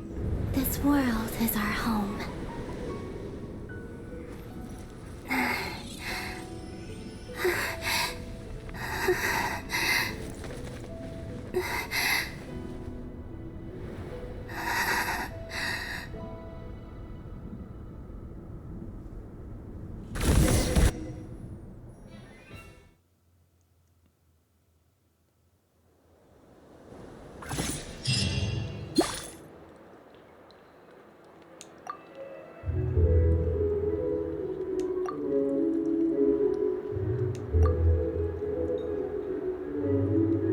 Wait. No, you're doing it wrong. The moon looks like this now. What are you trying, children? The new moon, Mom. It looks different than before, doesn't it? Wait. Oh, shit. I didn't even think about that. We brought the whole moon past the firmament. Also, can I go buy a sugar sculpture today? Please? Just one? All right. I suppose today is a special day after all. Almost like a festival. Extra, extra! Get the latest Nasha Express here! Post-disaster report! Nasha Town reborn beneath a new moon! The voyage begins today! The future looks bright thanks to the League. Want a copy? I knew things would be different, but I didn't think that would include the moon. They say a new moon goddess has been born. A new moon goddess? Who's saying that? The Frost Moon Scions? I guess so. I'm not too clued up on the details. As far as I'm concerned, the moon's still in the sky and it's business as usual. Hey, since we've come all this way, shall we grab ourselves a free meal while we're here?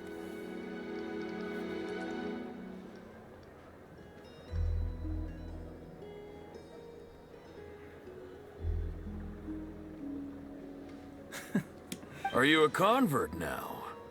Or are you just here for the free lunch? Oh, come on. What does it matter? After everything we've all just been through? That smells good. All right, that's it. I'm hungry. Time to eat.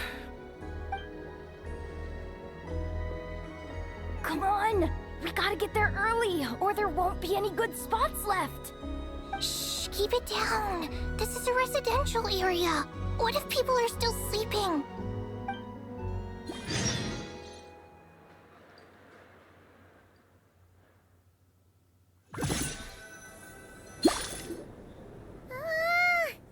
Why is it so noisy outside?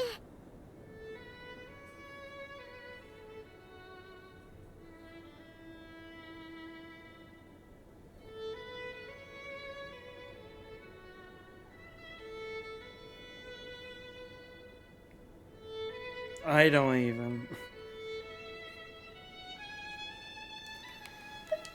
It's okay. Paimon was pretty much awake anyway. It's been so long since we last had a chance to relax, huh? Feels like time is moving slower than usual. What about you? Did you rest well?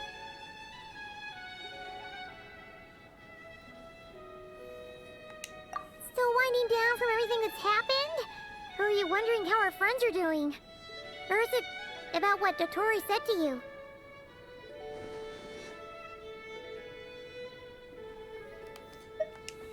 Okay, if you say so. God, I don't even. But don't push yourself, alright? Let Paimon know if you need to talk. What we just went through was a lot. It's totally normal if you need some time to get back in your groove. Luanatar disappeared after Columbina came back. Apparently, she was part of Columbina's soul or something. Still, Paimon kind of misses Luanatar somehow. But anyway, you did great. So did Paimon. We all worked our butts off to contain this disaster, and in the end, we made it. So, chin up, Traveler. You should be proud of yourself. Damn right. Hey, don't poke fun.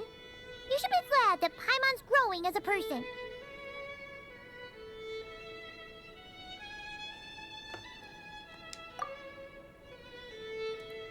I bet you were worried about me again, weren't you? Paimon didn't think you'd mention it.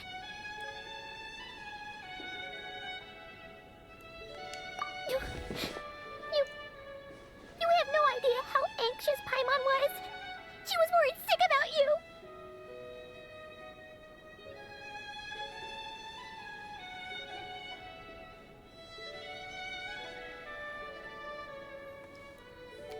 I understand how you Well, feel. if you really want to show Paimon you're sorry, you're gonna need to make it up to her. You better be ready to splash out on a lavish meal.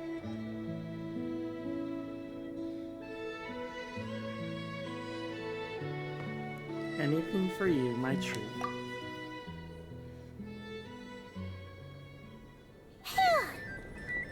Okay. Paimon's full now.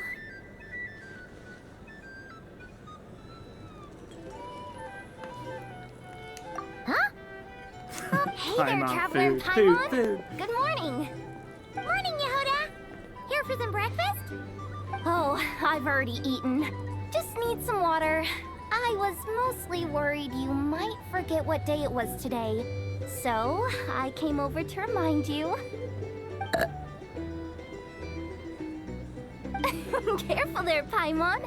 Too much food will make you drowsy. Don't let anyone catch you hiding at the back and nodding off during the League meeting.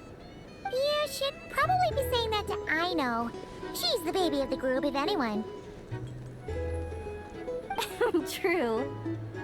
You know, I'm surprised that all these competing groups are actually coming together to try to solve things together.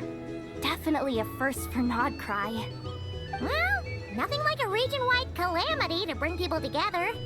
After that, surely even the most self-interested people have to realize that going it alone isn't worth the risk, right? Try telling Boss Neff that. She's not exactly convinced that people are gonna get with the program. Really? But if she's so pessimistic about it, why'd she agree to be the Curatorium's representative in the League? Probably 'cause even though I don't even know what to sounds say like a pretty right now. I'm far-fetched idea, the benefits it would bring make it worth a shot. I think things will work out, though. I swear, Nod Krai feels like one big family now with everything that's happened. More than it used to, anyway. Paimon's with you on that one. And it seems like plenty of other people agree, too. Just listen to the bustling streets. All right. Everyone's been rebuilding these last 2 weeks, and the evacuees have been coming back in droves. Life's slowly returning back to normal. Which means my workload's probably gonna shoot back up.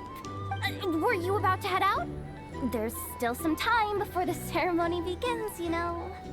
Yeah, we were gonna take a stroll around the square and say hi to some friends first.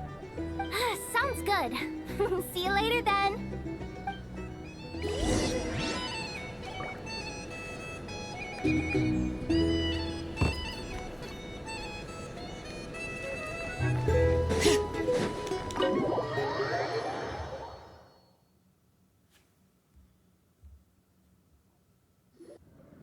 Please accept today's boon. Have a nice day. Are Paimon's eyes deceiving her? Or is that Inefa handing out food for the Frost Moon Scions? Hello there. Would you like a feast of the moon, along with some snacks of the day? So, what's new, Inefa? It was only a few days ago when we last saw you, but it looks like you've joined the Frost Moon Scions in that time. And I know too? What are you talking about, Paimon? We're just here to help, duh. In the wake of the disaster, it's all hands on deck. We responded to Lama's request for support. At times like these, the smallest good deed can inspire others and help them through the hard days ahead. And we're using eggs and heating tubes to make that a reality, in true Kamkake Crab Shop style!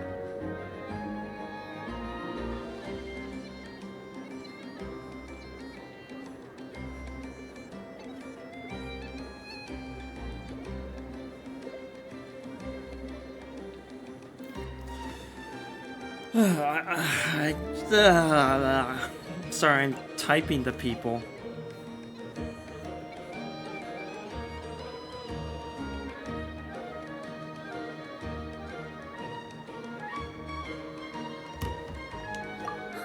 Inefa! Did you hear that? The Traveler said I did good. The Traveler! That's because it's true, I know. Proposal. If you can resist eating today's dessert, I will provide you with compliments, too. Okay. No way! Well, that proposal got shot down quickly. I need something to get me through the hard times too, you know. Mom! Yes, dear. Go right ahead. Excuse me. Could I take a photo with the robot lady? She helped us get safely out of Nod Krai, and she helped us get back home too. She's the best. Of course she is! And since I'm the whiz kid who built her, that makes me even better than best, right? But you stole my snacks though. Oops. Shall we move to the open space near the center? The view there is better.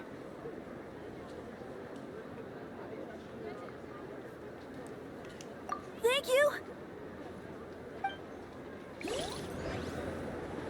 Aren't you the better pick for this job, Flint? You underestimate yourself yet again, Master Ilua. Not at all. I rarely come by Nasha Town. I don't know any of the big shots here. All in good time. Socializing is a step-by-step journey. But you're much further ahead on that road, aren't you? You're not seeing the full picture. You know the truth now. My friends do not understand my habits. There is no question about it. The Lightkeepers need a representative in the League. Someone who is upright, cares about other people, and can realize their self-worth through group action. You say it like you wouldn't make the cut. I am most flattered that you think I would. Sigh a little less, Master Ilua, and have more faith in yourself. All the Lightkeepers agree that you're a very promising young man. That is precisely why Starshin and Nikita felt safe delegating such important work to you. I'm sure we all also agree that we would sooner die of dehydration than manage to wrangle anything out of you in a discussion. My apologies. I am not in the habit of bringing water with me when I go out. Whatever. I'll take the job. By the way, who else is part of this? Oh, it's quite the who's who of Nod Krai. There's the Moon Chanter of the Frost Moon Scions. Yeah. The boss of the Curatorium of Secrets. A representative of the Voynich Guild. And even someone from the adorable Kromkake craft shop. I'm sure you will find speaking with them to be a genuine pleasure. If you say so. I've never done this work before, so I'm honestly a little scared of making mistakes. But I'll do it.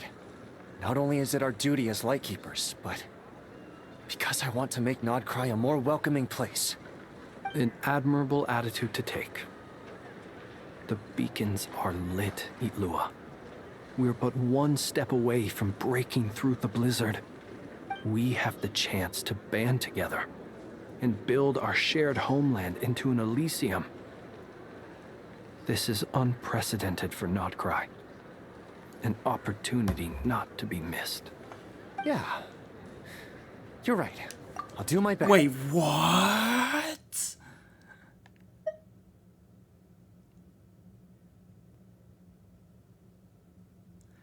He's a Fae too?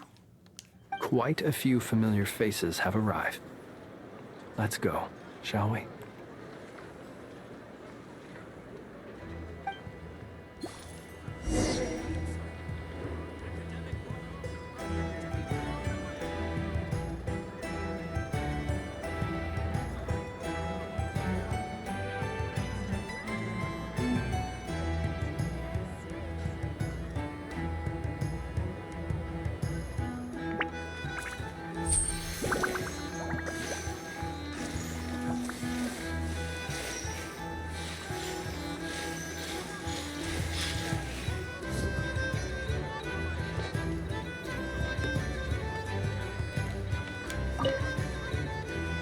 You look so cool when you fly, Miss Robot, and when you use your spear too. And even though you took my snacks, it's pretty cool that you can build stuff like this.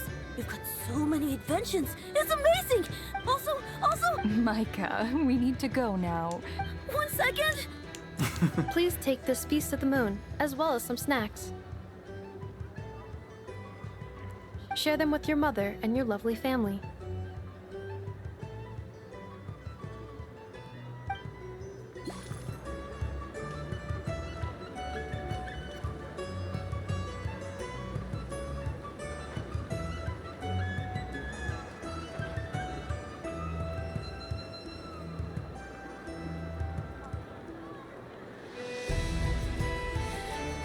How many forging commissions do I still have to finish? Let's see. 1, 2... Not so many as I thought.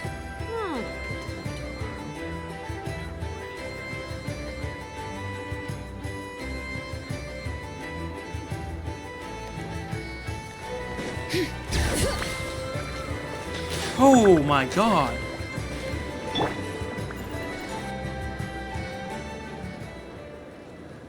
Wow! Everyone's here!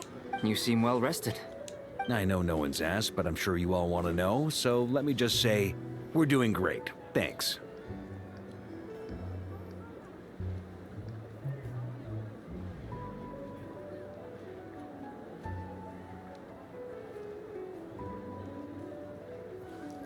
Well, great, but Not perfect. Starting to lose my mind from boredom. Can't drink a drop of alcohol while I'm waiting for my wounds to heal. I'm sure you had a sneaky swig or two. Wait, how'd you find out? I'm sure you must... Yeah, you could say that again. Every time I get news from Mondstadt, it makes me want to go back and see the place for myself. Honestly, once things are wrapped up here, I think it'll be time to head back home. Hey, looks like someone's taking the stage. Oh? Can everyone see okay? Anyone need a boost? I'll just listen from the back. It's fine. You're taking this pretty seriously, huh, Durin?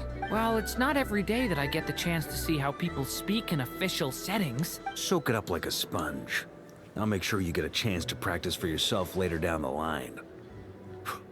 Actually, I know just the thing. You can debrief the Knights of Favonius for me. Mr. Varka, are you forgetting that I'm not a Knight of Favonius? I can knight you. Any particular title you'd like? Is he joking? I really can't tell. You'll have to figure this one out for yourself. It'll be a good learning experience. It is my honor to host the opening ceremony for the League, and to have this opportunity to speak to you all in my capacity as Voynich Guild representative. Could this person also have been pushed onto the big stage by the real big shots? Guess I'm not the only one then. We come here today, having weathered the trials and hardships of yesterday, and having learned from them the importance of unity and cooperation. All right, here we go. Uh-oh. Oh, God. Looks like Aino's off in Dreamland already. Wait, Boss is looking kinda drowsy too. What's up with her? Come on, get this speech over with already. Nod Krai is our home, the land we rely on for survival. And as we chart a course for the future, may we persevere through the storms ahead as we sail towards a new era of prosperity, freedom, and hope.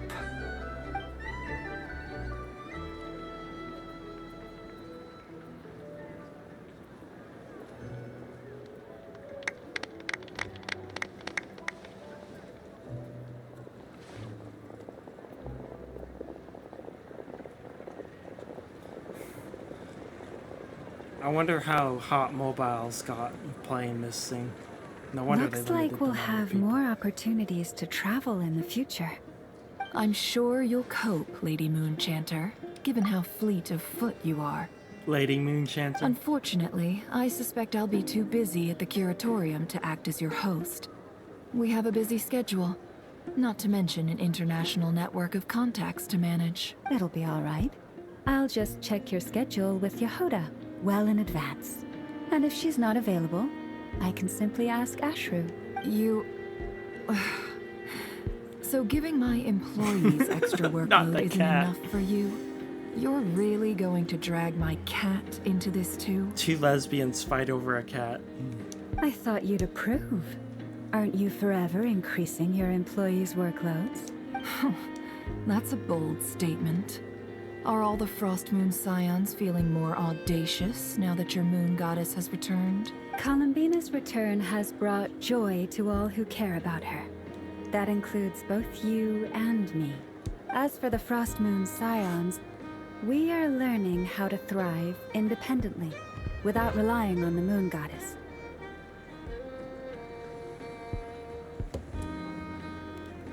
It is up to us to make our home a more livable place. Joining the League is one of the steps we are trying towards that end. I like the word try.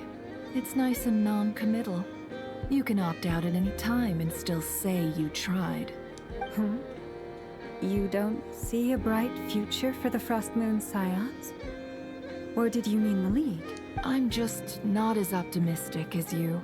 The Frost Moon Scions should count themselves lucky that they have a leader as stubborn and enterprising as you. But Nod Krai's a big place, with all kinds of people. Most of them don't enjoy answering to a leader, or even listening to reason. Well, that's where you and your methods come in. Unless the Curatorium of Secrets is only here for appearances.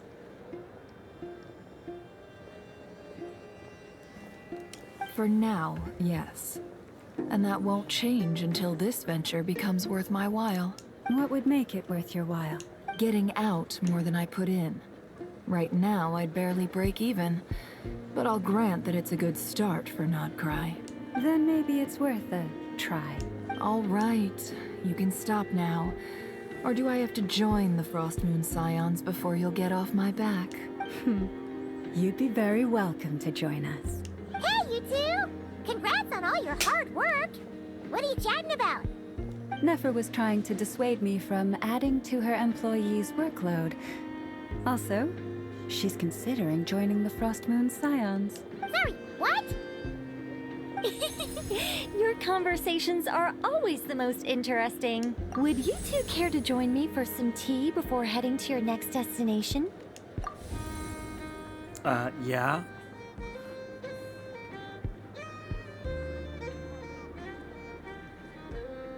Nicole?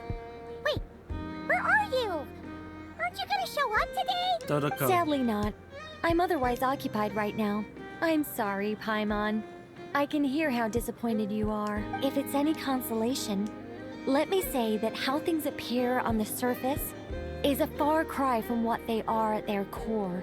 Perhaps you'll feel better if you focus on the fact you have a special line of communication with the great mage herself.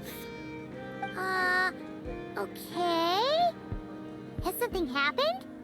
No, or not yet, anyway. Well, that's not ominous at all.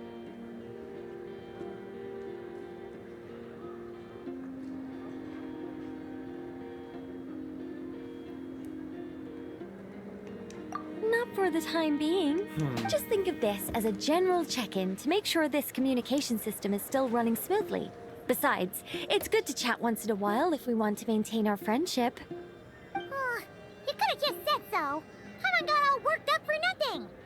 Still, the best friendships are built through face-to-face interaction, you know.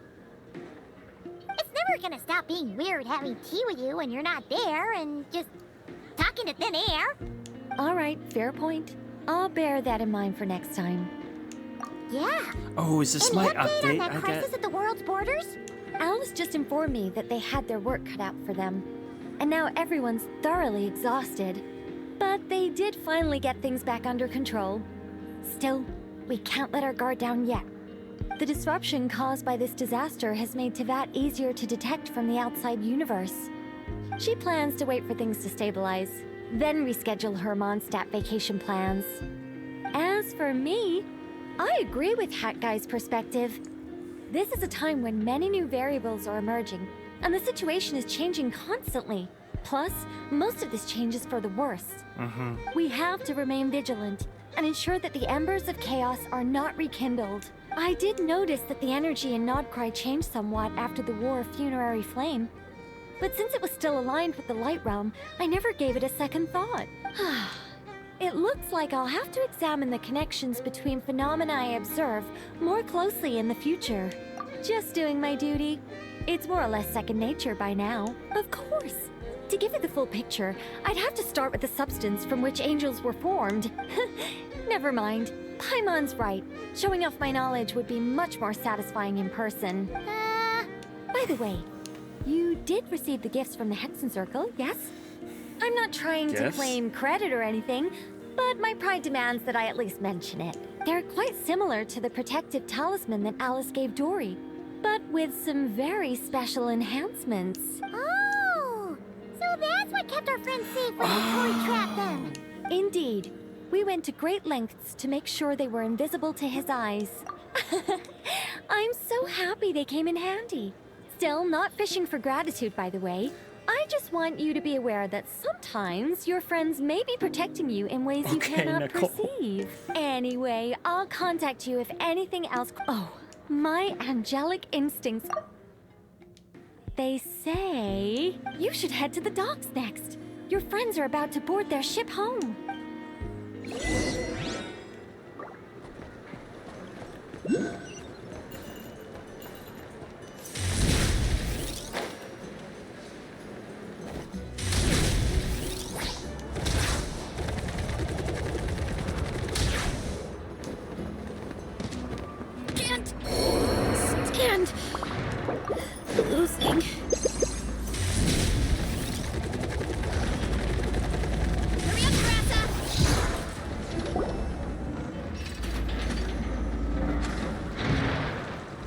Oh my god. You're here. You're here too, Hat Guy. Are you heading back together? No. I'm bound for Sumeru, and she for Fontaine. We just happened to cross paths at the harbor. Everything seems fine.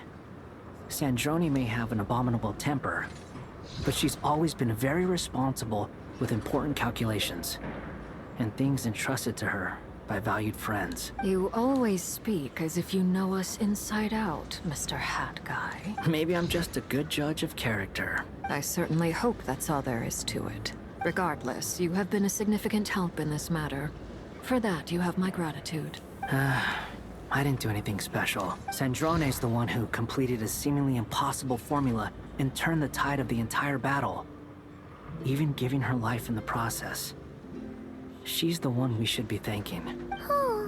Even we were unaware that Sandrone had hidden the real formula inside Polonia's body. Okay. See, if you go back to when Polonia gets hit, you can see like these little lines coming out from underneath his body. See, when I noticed that, I thought something was up. But then I was also thinking, but yeah, I noticed it. I feel smart. She managed to fool Dottore into thinking the formula was running in her system by installing an identical-looking decoy within her. She probably realized that she didn't have the strength to stop Dottore. But this way, she could at least get him to lower his guard. She always worked like that. Always had a backup plan. Well, that's why I'm traveling to Fontaine. She said that should she ever fail in a mission, she'd like me to deliver her core and Polonia's to the Fontaine Research Institute. She also mentioned that she had made arrangements for people there to set her affairs in order. Some of her personal effects, such as her notes, were left to me. I've decided to take them back to the House of the Hearth, for safekeeping primarily, but also as mementos, I suppose. However, there is one book among them that I'd like to leave in your care. I'll have someone deliver it to your residence at the flagship at a later date. Does Columbina know about this? No. I was specifically warned not to tell her. This is her last wish, and I will abide by it. I can only hope so, but none of us here can know for certain. Oh yeah, she's definitely coming back. I bade farewell to Columbina earlier today. As promised, she turned the iridescent moon's marrow over to me. She spent a long time with Sandrone's body, saying her goodbyes. Sandrone's passing has left a great wound in all of our hearts. It will take time to heal. But Columbina surprised me. She offered me some words of comfort before I departed. Despite being grief-stricken herself, she showed an awareness of the feelings of others around her. She never used to act like this. Clearly, she has grown. And I suspect... After these recent events, the Tsaritsa has revoked the Pale Star Edict. Snezhnaya now realizes that the arrest warrant for Columbina was just a ploy by Dottore, who coveted her powers. I shall return to Nod Krai to see her as soon as I find the time. I hope that Columbina Hyposelenia's journey is only beginning. My ship is here. Traveler. You too, Hat Guy. What are you still bumming around for? I thought today was the day you'd agreed with... You're afraid you won't like the truth when you see it. Well... Don't say that! Fair point. They say blood's thicker than water. I know how much you need your... No matter what the truth turns out to be, they will stick by you and support you. Whatever decision you make, finding the truth is important. But more important still is what you choose to do once you've found it. At least, that's the life lesson I've learned from my experience. Grappling with the truth. What? Now that Dottore's dead and gone? A little, I guess. But it hasn't solved everything. If you have a health bar, you can die. Maybe I regret not getting to end his life with my own hands. Or maybe it's something else. But for whatever reason, I still feel like I have a chip on my shoulder.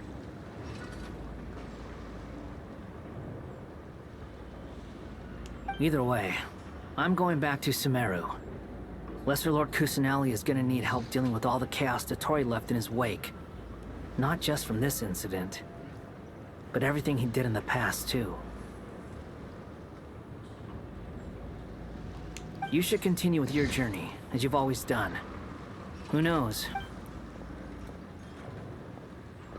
So, what should we do now? If you want to explore a bit more to steady those nerves, Paimon's game!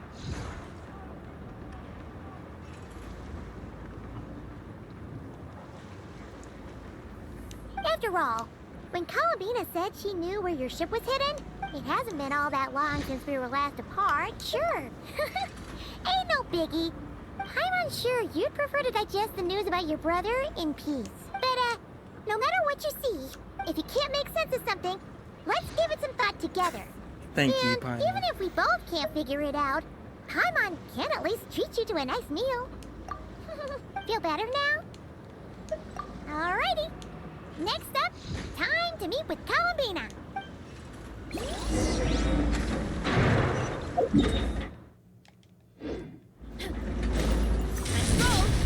Look out below! Whoa! Yeah!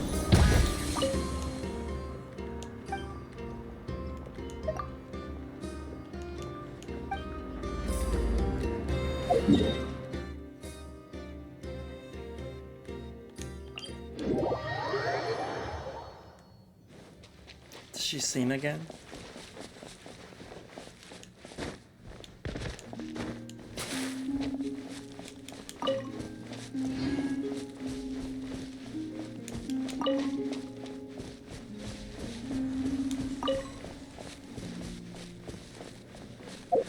Oh, is she with the Frost Moon Scions? Oh, she is. Columbina, we're here! Can't quite believe we're meeting out here. We've gotten used to walking over to Silver Moon Hall whenever we go see you. Well, you're still welcome to go there whenever you want to see me. It's just, now that it's all over, I've decided to make some changes. Try and fit in with the Frost Moon Scions, like Lama suggested. The older generation are still timid around me. They don't dare get too close, and they bow their heads when I walk by. But things are much better with the children. I see more curiosity in their eyes. Hopefully, by the time the next Moon Prayer Night comes around, I can enjoy the festival with them as myself, without having to pretend that I'm only dressed up as the Moon Goddess. You'll do fine, Columbina. Paimon's sure they'll realize you're super nice once they get to know you better. You really think so? When we first met, you thought I was a little up in the clouds.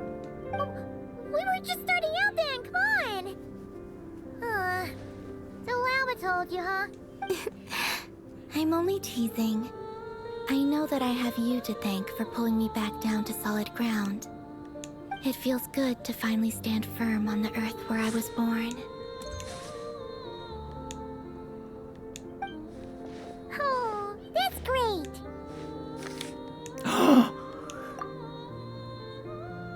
Thank you. I'll make sure not to lose it this time.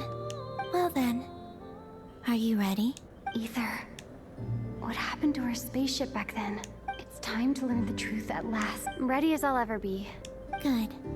Then let me open the way for you.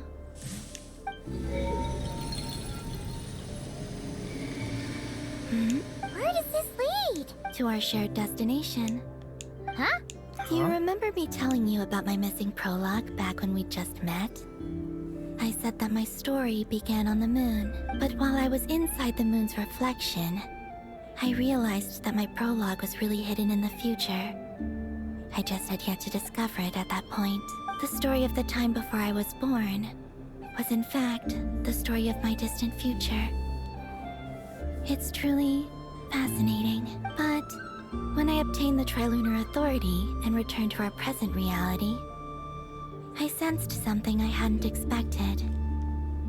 Your prologue. What? So you mean? Yes. Your spaceship.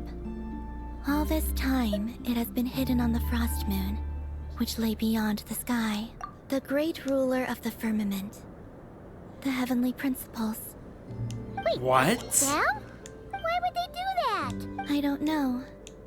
Perhaps your ship contains something that is incompatible with Teyvat. Or something that cannot be known. Oh, did I pick a bad time to say this? Maybe I should have waited until you were on the moon. That would have been... Wait, are we going to the moon? Take me there. Oh? Whatever is hiding in that ship, it belongs to me and Ether.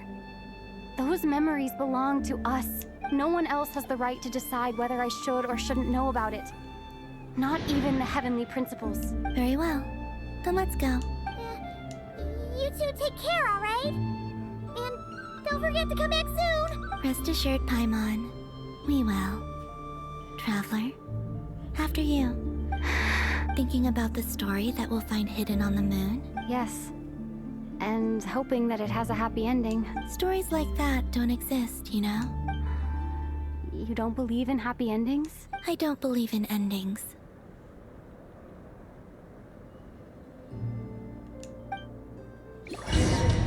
That was pretty deep, actually.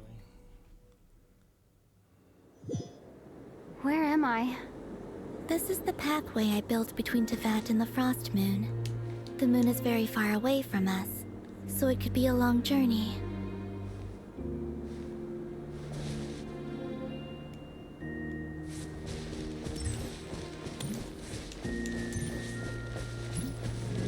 After I obtained the Trilunar Authority, I unwittingly saw past events from many of my friends' lives. One was Lauma. She was so young when they chose her to be the Moon Chanter. From then on, the Frost Moon Scions looked to her to bring messages from their goddess. But, for better or worse, I had left Hisi Island before she was ever born. It was not until much, much later that she met me. I think it's for the best. Because of the way things turned out, you had the opportunity to become friends. You're right. In that sense, I think we were both very lucky.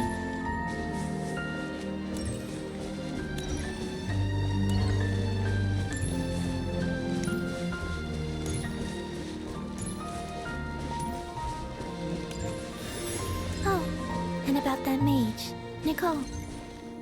I only recently learned that she has lived in Teyvat since the time of the Three Moon Sisters. The Moon Goddesses always had a good relationship with the angels. I suppose our friendship continues that tradition. Interesting.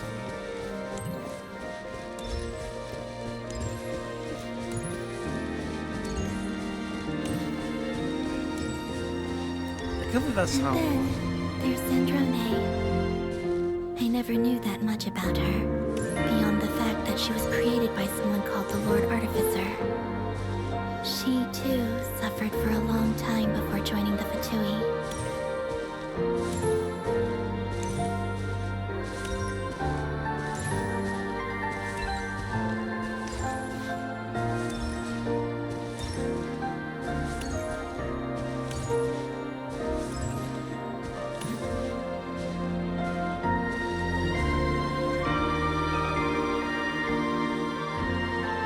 How I wish I could talk to her again, even if only to hear her say nasty things to me.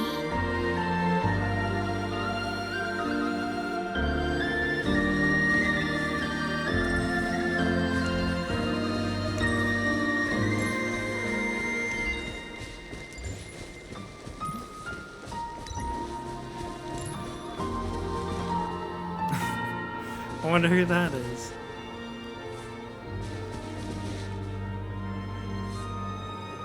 Also, I saw your sibling's story. I'm afraid I didn't see much. It seems that he rarely came to the surface, where the moonlight shines. But I did notice that back when you first set out on your journey, he would often appear nearby, gazing at you from afar with a guilty look in his eyes. Ether. Let us speak no more of the past. I probably shouldn't reveal so much about my friends. It's not my place. Let the moonlight carry us forth. We are very close now. If only Conria wasn't underground.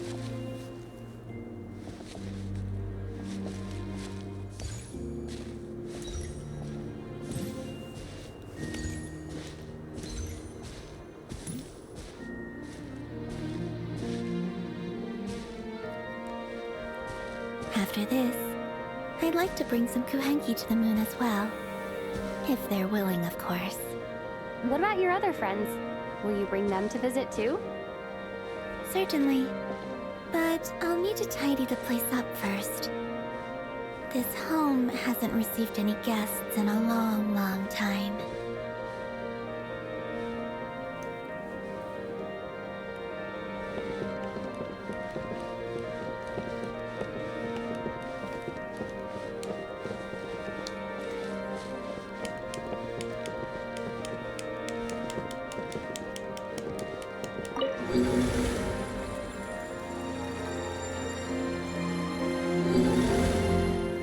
I remember writing something similar with you on Moon Prayer Night. I believe it was called... Dodoko's Whirligig.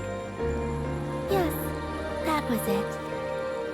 You asked me if I was afraid to return to the moon, and I said that I was.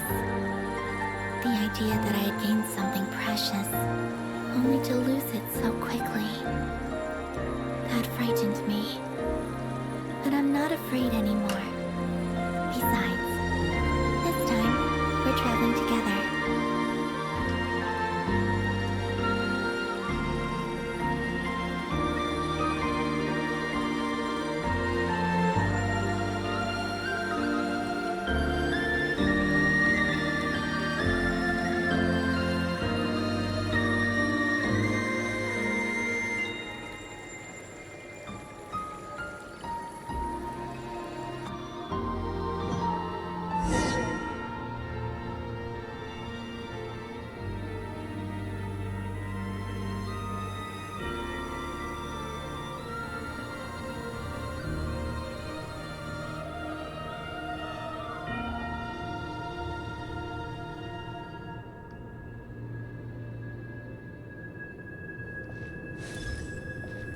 Wow. We're here.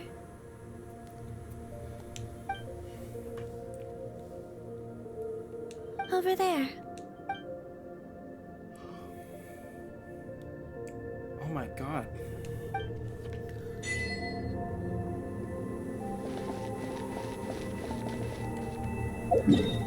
Wait, that's to that?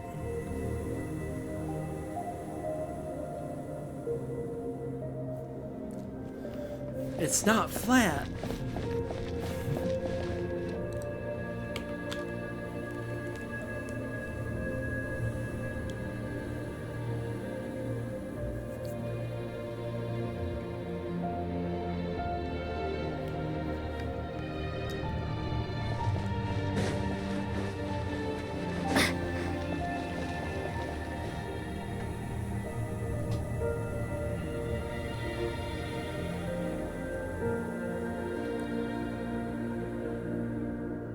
Our spaceship. It's huge. I suppose that the moon is the only place one could hide it. It'll be alright. Huh? The way you feel in this moment. I went through it too, on Moon Prayer Night. The door was right in front of me, but I struggled to find the courage to step through. Solitude for me once meant living a life in which even I was absent. Before I met you, that was the only life I knew. But that night, solitude meant throwing away the life I had gained after meeting all of you. Columbina. Go. Retrieve the part of your life that was once lost. Trust me, you will lose nothing by doing so. Look, Tavad is right there. All of our friends are down there, waiting for us. You're right. Thanks, Columbina.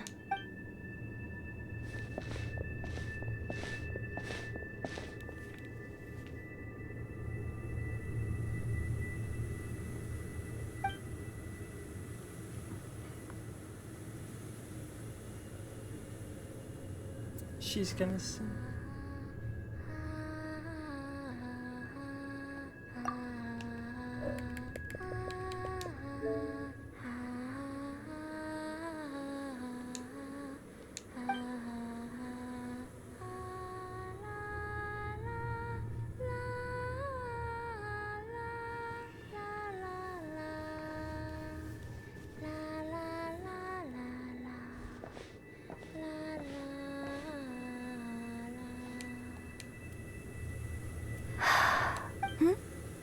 Finished?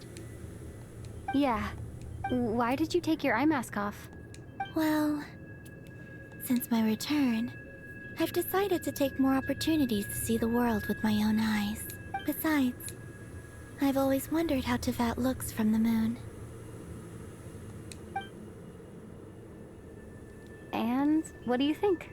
It's beautiful. I could spend a whole day here just gazing at it. What about you? What do you think of the truth you found? I haven't looked at another person's expression in a long time, but I think yours is saying it was neither good nor bad. Keep this up, and it won't be long before you give Nefer a run for her money. Oh, I don't think that's going to happen. I'm much more used to sensing what's going on around me with Kuvaki. I think I'll save my eyes for seeing special moments I really want to remember. I read the spaceship's flight logs. I always assumed that this was my first time in Tevat. I thought that Ether and I must have been hibernating in space for centuries on end. But the logs show that our spaceship flew over the skies of Tevat once before. A long, long time ago. Flew over? So you didn't land? No. The ship barely came to a stop before flying on again. After that, it continued traveling through space for a long time. Some of the data is corrupted, but I suspect that it kept flying for thousands of years. It was only after that that the ship made a forced landing in Nod Krai. When Ether found me, he came from outside the ship. Could this mean that he left the ship long before I did? Maybe even during our first pass over Tevat? Are you alright? Yes. I can feel that the truth is coming together. One small piece at a time. I remember Ether telling me that when he first arrived in Conria, he could not recall the past. So this might be something that even he doesn't know. Here, I made some space for you. Your mind must be racing. And this seems like the perfect place to relax and clear your head. Oh, wait, there's one more thing. What is it? Outfit. Wait here a moment. Outfit, outfit, outfit, outfit. High res. High res. Beautiful lumin. Hey, Columbina.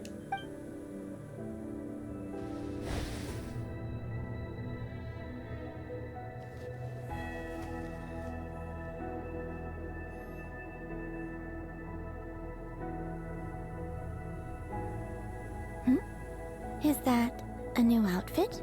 An old one, technically. It's been in a cabinet inside the ship this whole time. It's a matching pair with Ether's. He always liked this set more. Huh. I don't think there's a huge difference. Really? Yes. It's still the same you. You're the same person, no matter what clothes you wear. Only Columbina would make an observation like that. Traveler, do you consider Tevat your home? Home is wherever Ether is. But then, after all the time I've spent here and everything I've been through... Yes, I'd say it's my home. Would you change your answer if Tevat changed appearance? I mean, if the truth about Tevat turned out to be different than what you thought. I don't know. But I don't think so. That's a good answer. The truth is not what matters most to me about Tevat. When I was first born, I longed for a home. And when you get something before you're mature enough to understand the world, You just take it at face value. I thought that a home was a transaction. You give me what I want, and I'll do the same for you. But you and your friends taught me what a true home should look like. You never asked for anything, yet you gave so generously to me. That's because your friendship matters to us.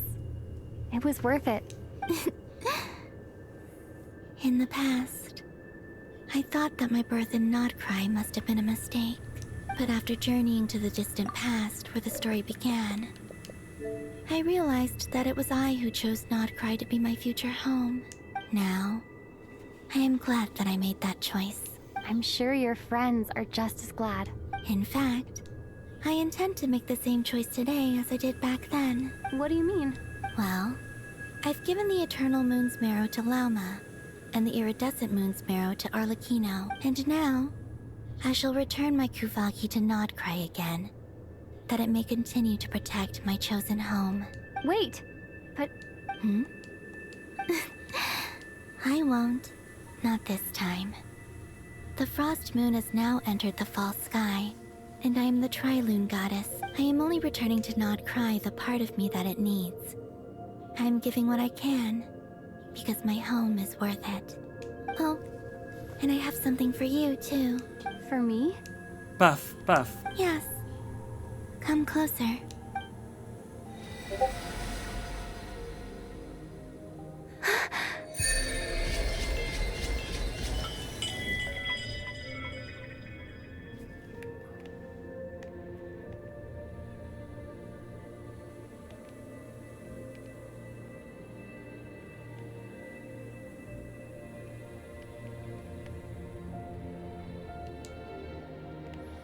Yo. What was that? I lifted some of the restrictions this world placed on you. I trust this will help in your future adventures. My power. It feels like it's grown. I can use the elements more freely now. Thank you. This will be a great help. You're welcome.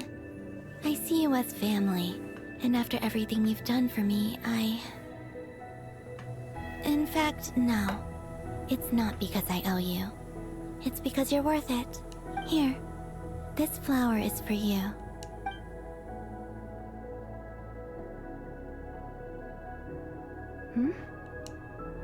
Isn't this a moon prayer blossom? Yes. Don't worry.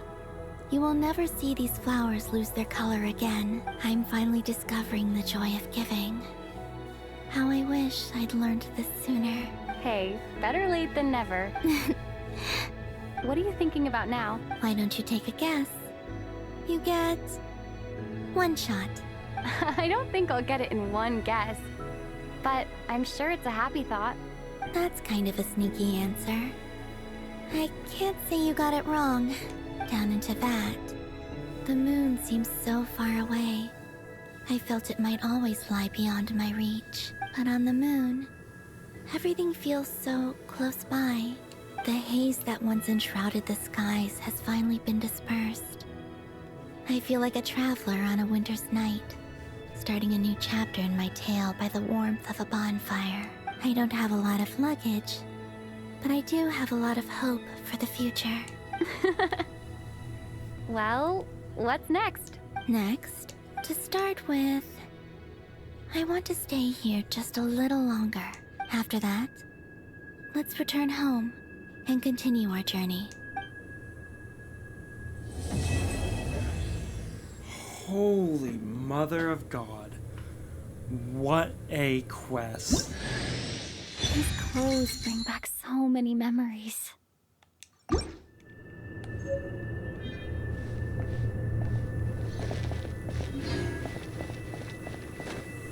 Oh, the gravity.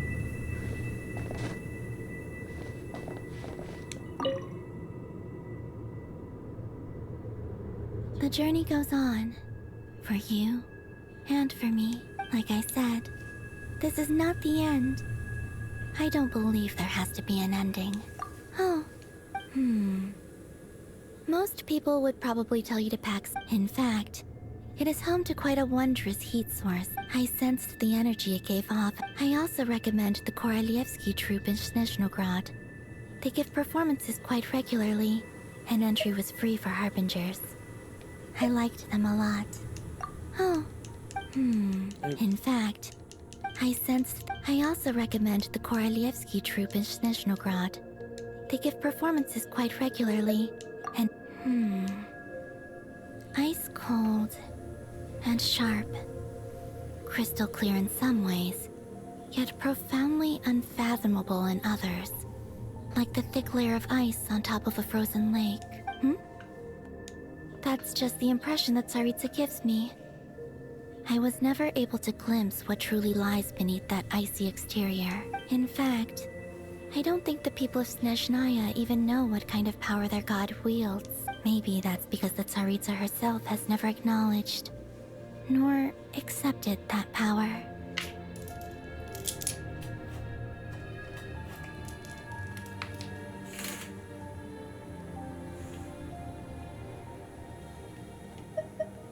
There's Regrator, the Rooster, and the Jester. Between them, they control a lot of what happens in Snezhnaya. But I could never I noticed that the Rooster and Regrator often appeared to get along on the surface, while working against, but I wasn't particularly interested, so I tended to keep my distance. Now that I think about it, the term once things settle down in Nod Krai, I'd like to explore the world beyond Snezhnaya. You've told me so many stories about the other places you've been to. It would also help me learn more about the journey that has made you into the person you are today. Okay. As you continue on your journey, don't forget to gaze up at the moon once in a while. It is, after all, no longer an illusion. It shall cast down its true moonlight, connecting us in truth.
To Jean, acting Grand Master of the Knights of Favonius. Oh god. This preamble is such a pain to write. It's probably high time we got rid of this acting business. I trust that Dern has updated you all on recent events. Hope we didn't worry you too much. The good news is, we managed to come together and put a stop to the Doctor's evil schemes. With that, I think it's safe to say that Nod Krai is finally out of the woods. As for the Fatui, not counting the Damselet, aka the Moon Goddess, who has left their organization, we found ourselves allied in this instance with both the Knave and Marionette. May she rest in peace. As ever, we find ourselves better off for making friends rather than enemies. But until we can ascertain the Tsaritsa's true intentions, the future remains uncertain. In a short while... Wait. How am I meant to surprise everyone if I tell them in a letter that I'm heading home? Well, that would be a huge waste. Okay, got it. I will begin sending the expeditionary team back home in waves. I'm sure they'll be able to answer any questions you still have. I hope they won't gloss over the details of my many heroic deeds. But if they do, I'm sure it'll be because they're just too exhausted from the long journey. I think of Mondstadt daily. Please give everyone my best regards. P.S. The honorary knight went above and beyond this time. Are there any other honors we can give her? I'll leave it with you. P.S. Please be extra nice to Klee for the foreseeable future. I cashed in on the last favor that the Hexen Circle owed us, so we need to earn some more goodwill. If there's any serious problems, feel free to stick me in solitary confinement when I get back. I'll do the time for her. Whew. And that, as they say, is all she wrote. Huh. End of an era. And with the moon shining down brighter than ever, I think everyone is gonna sleep well tonight.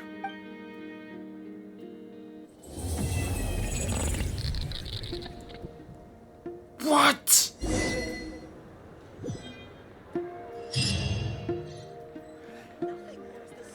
That motherfucker is alive!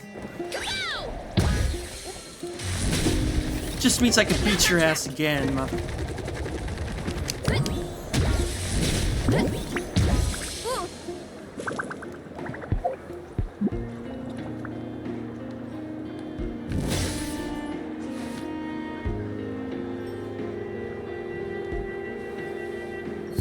Just means I get to beat your ass again, Totoro.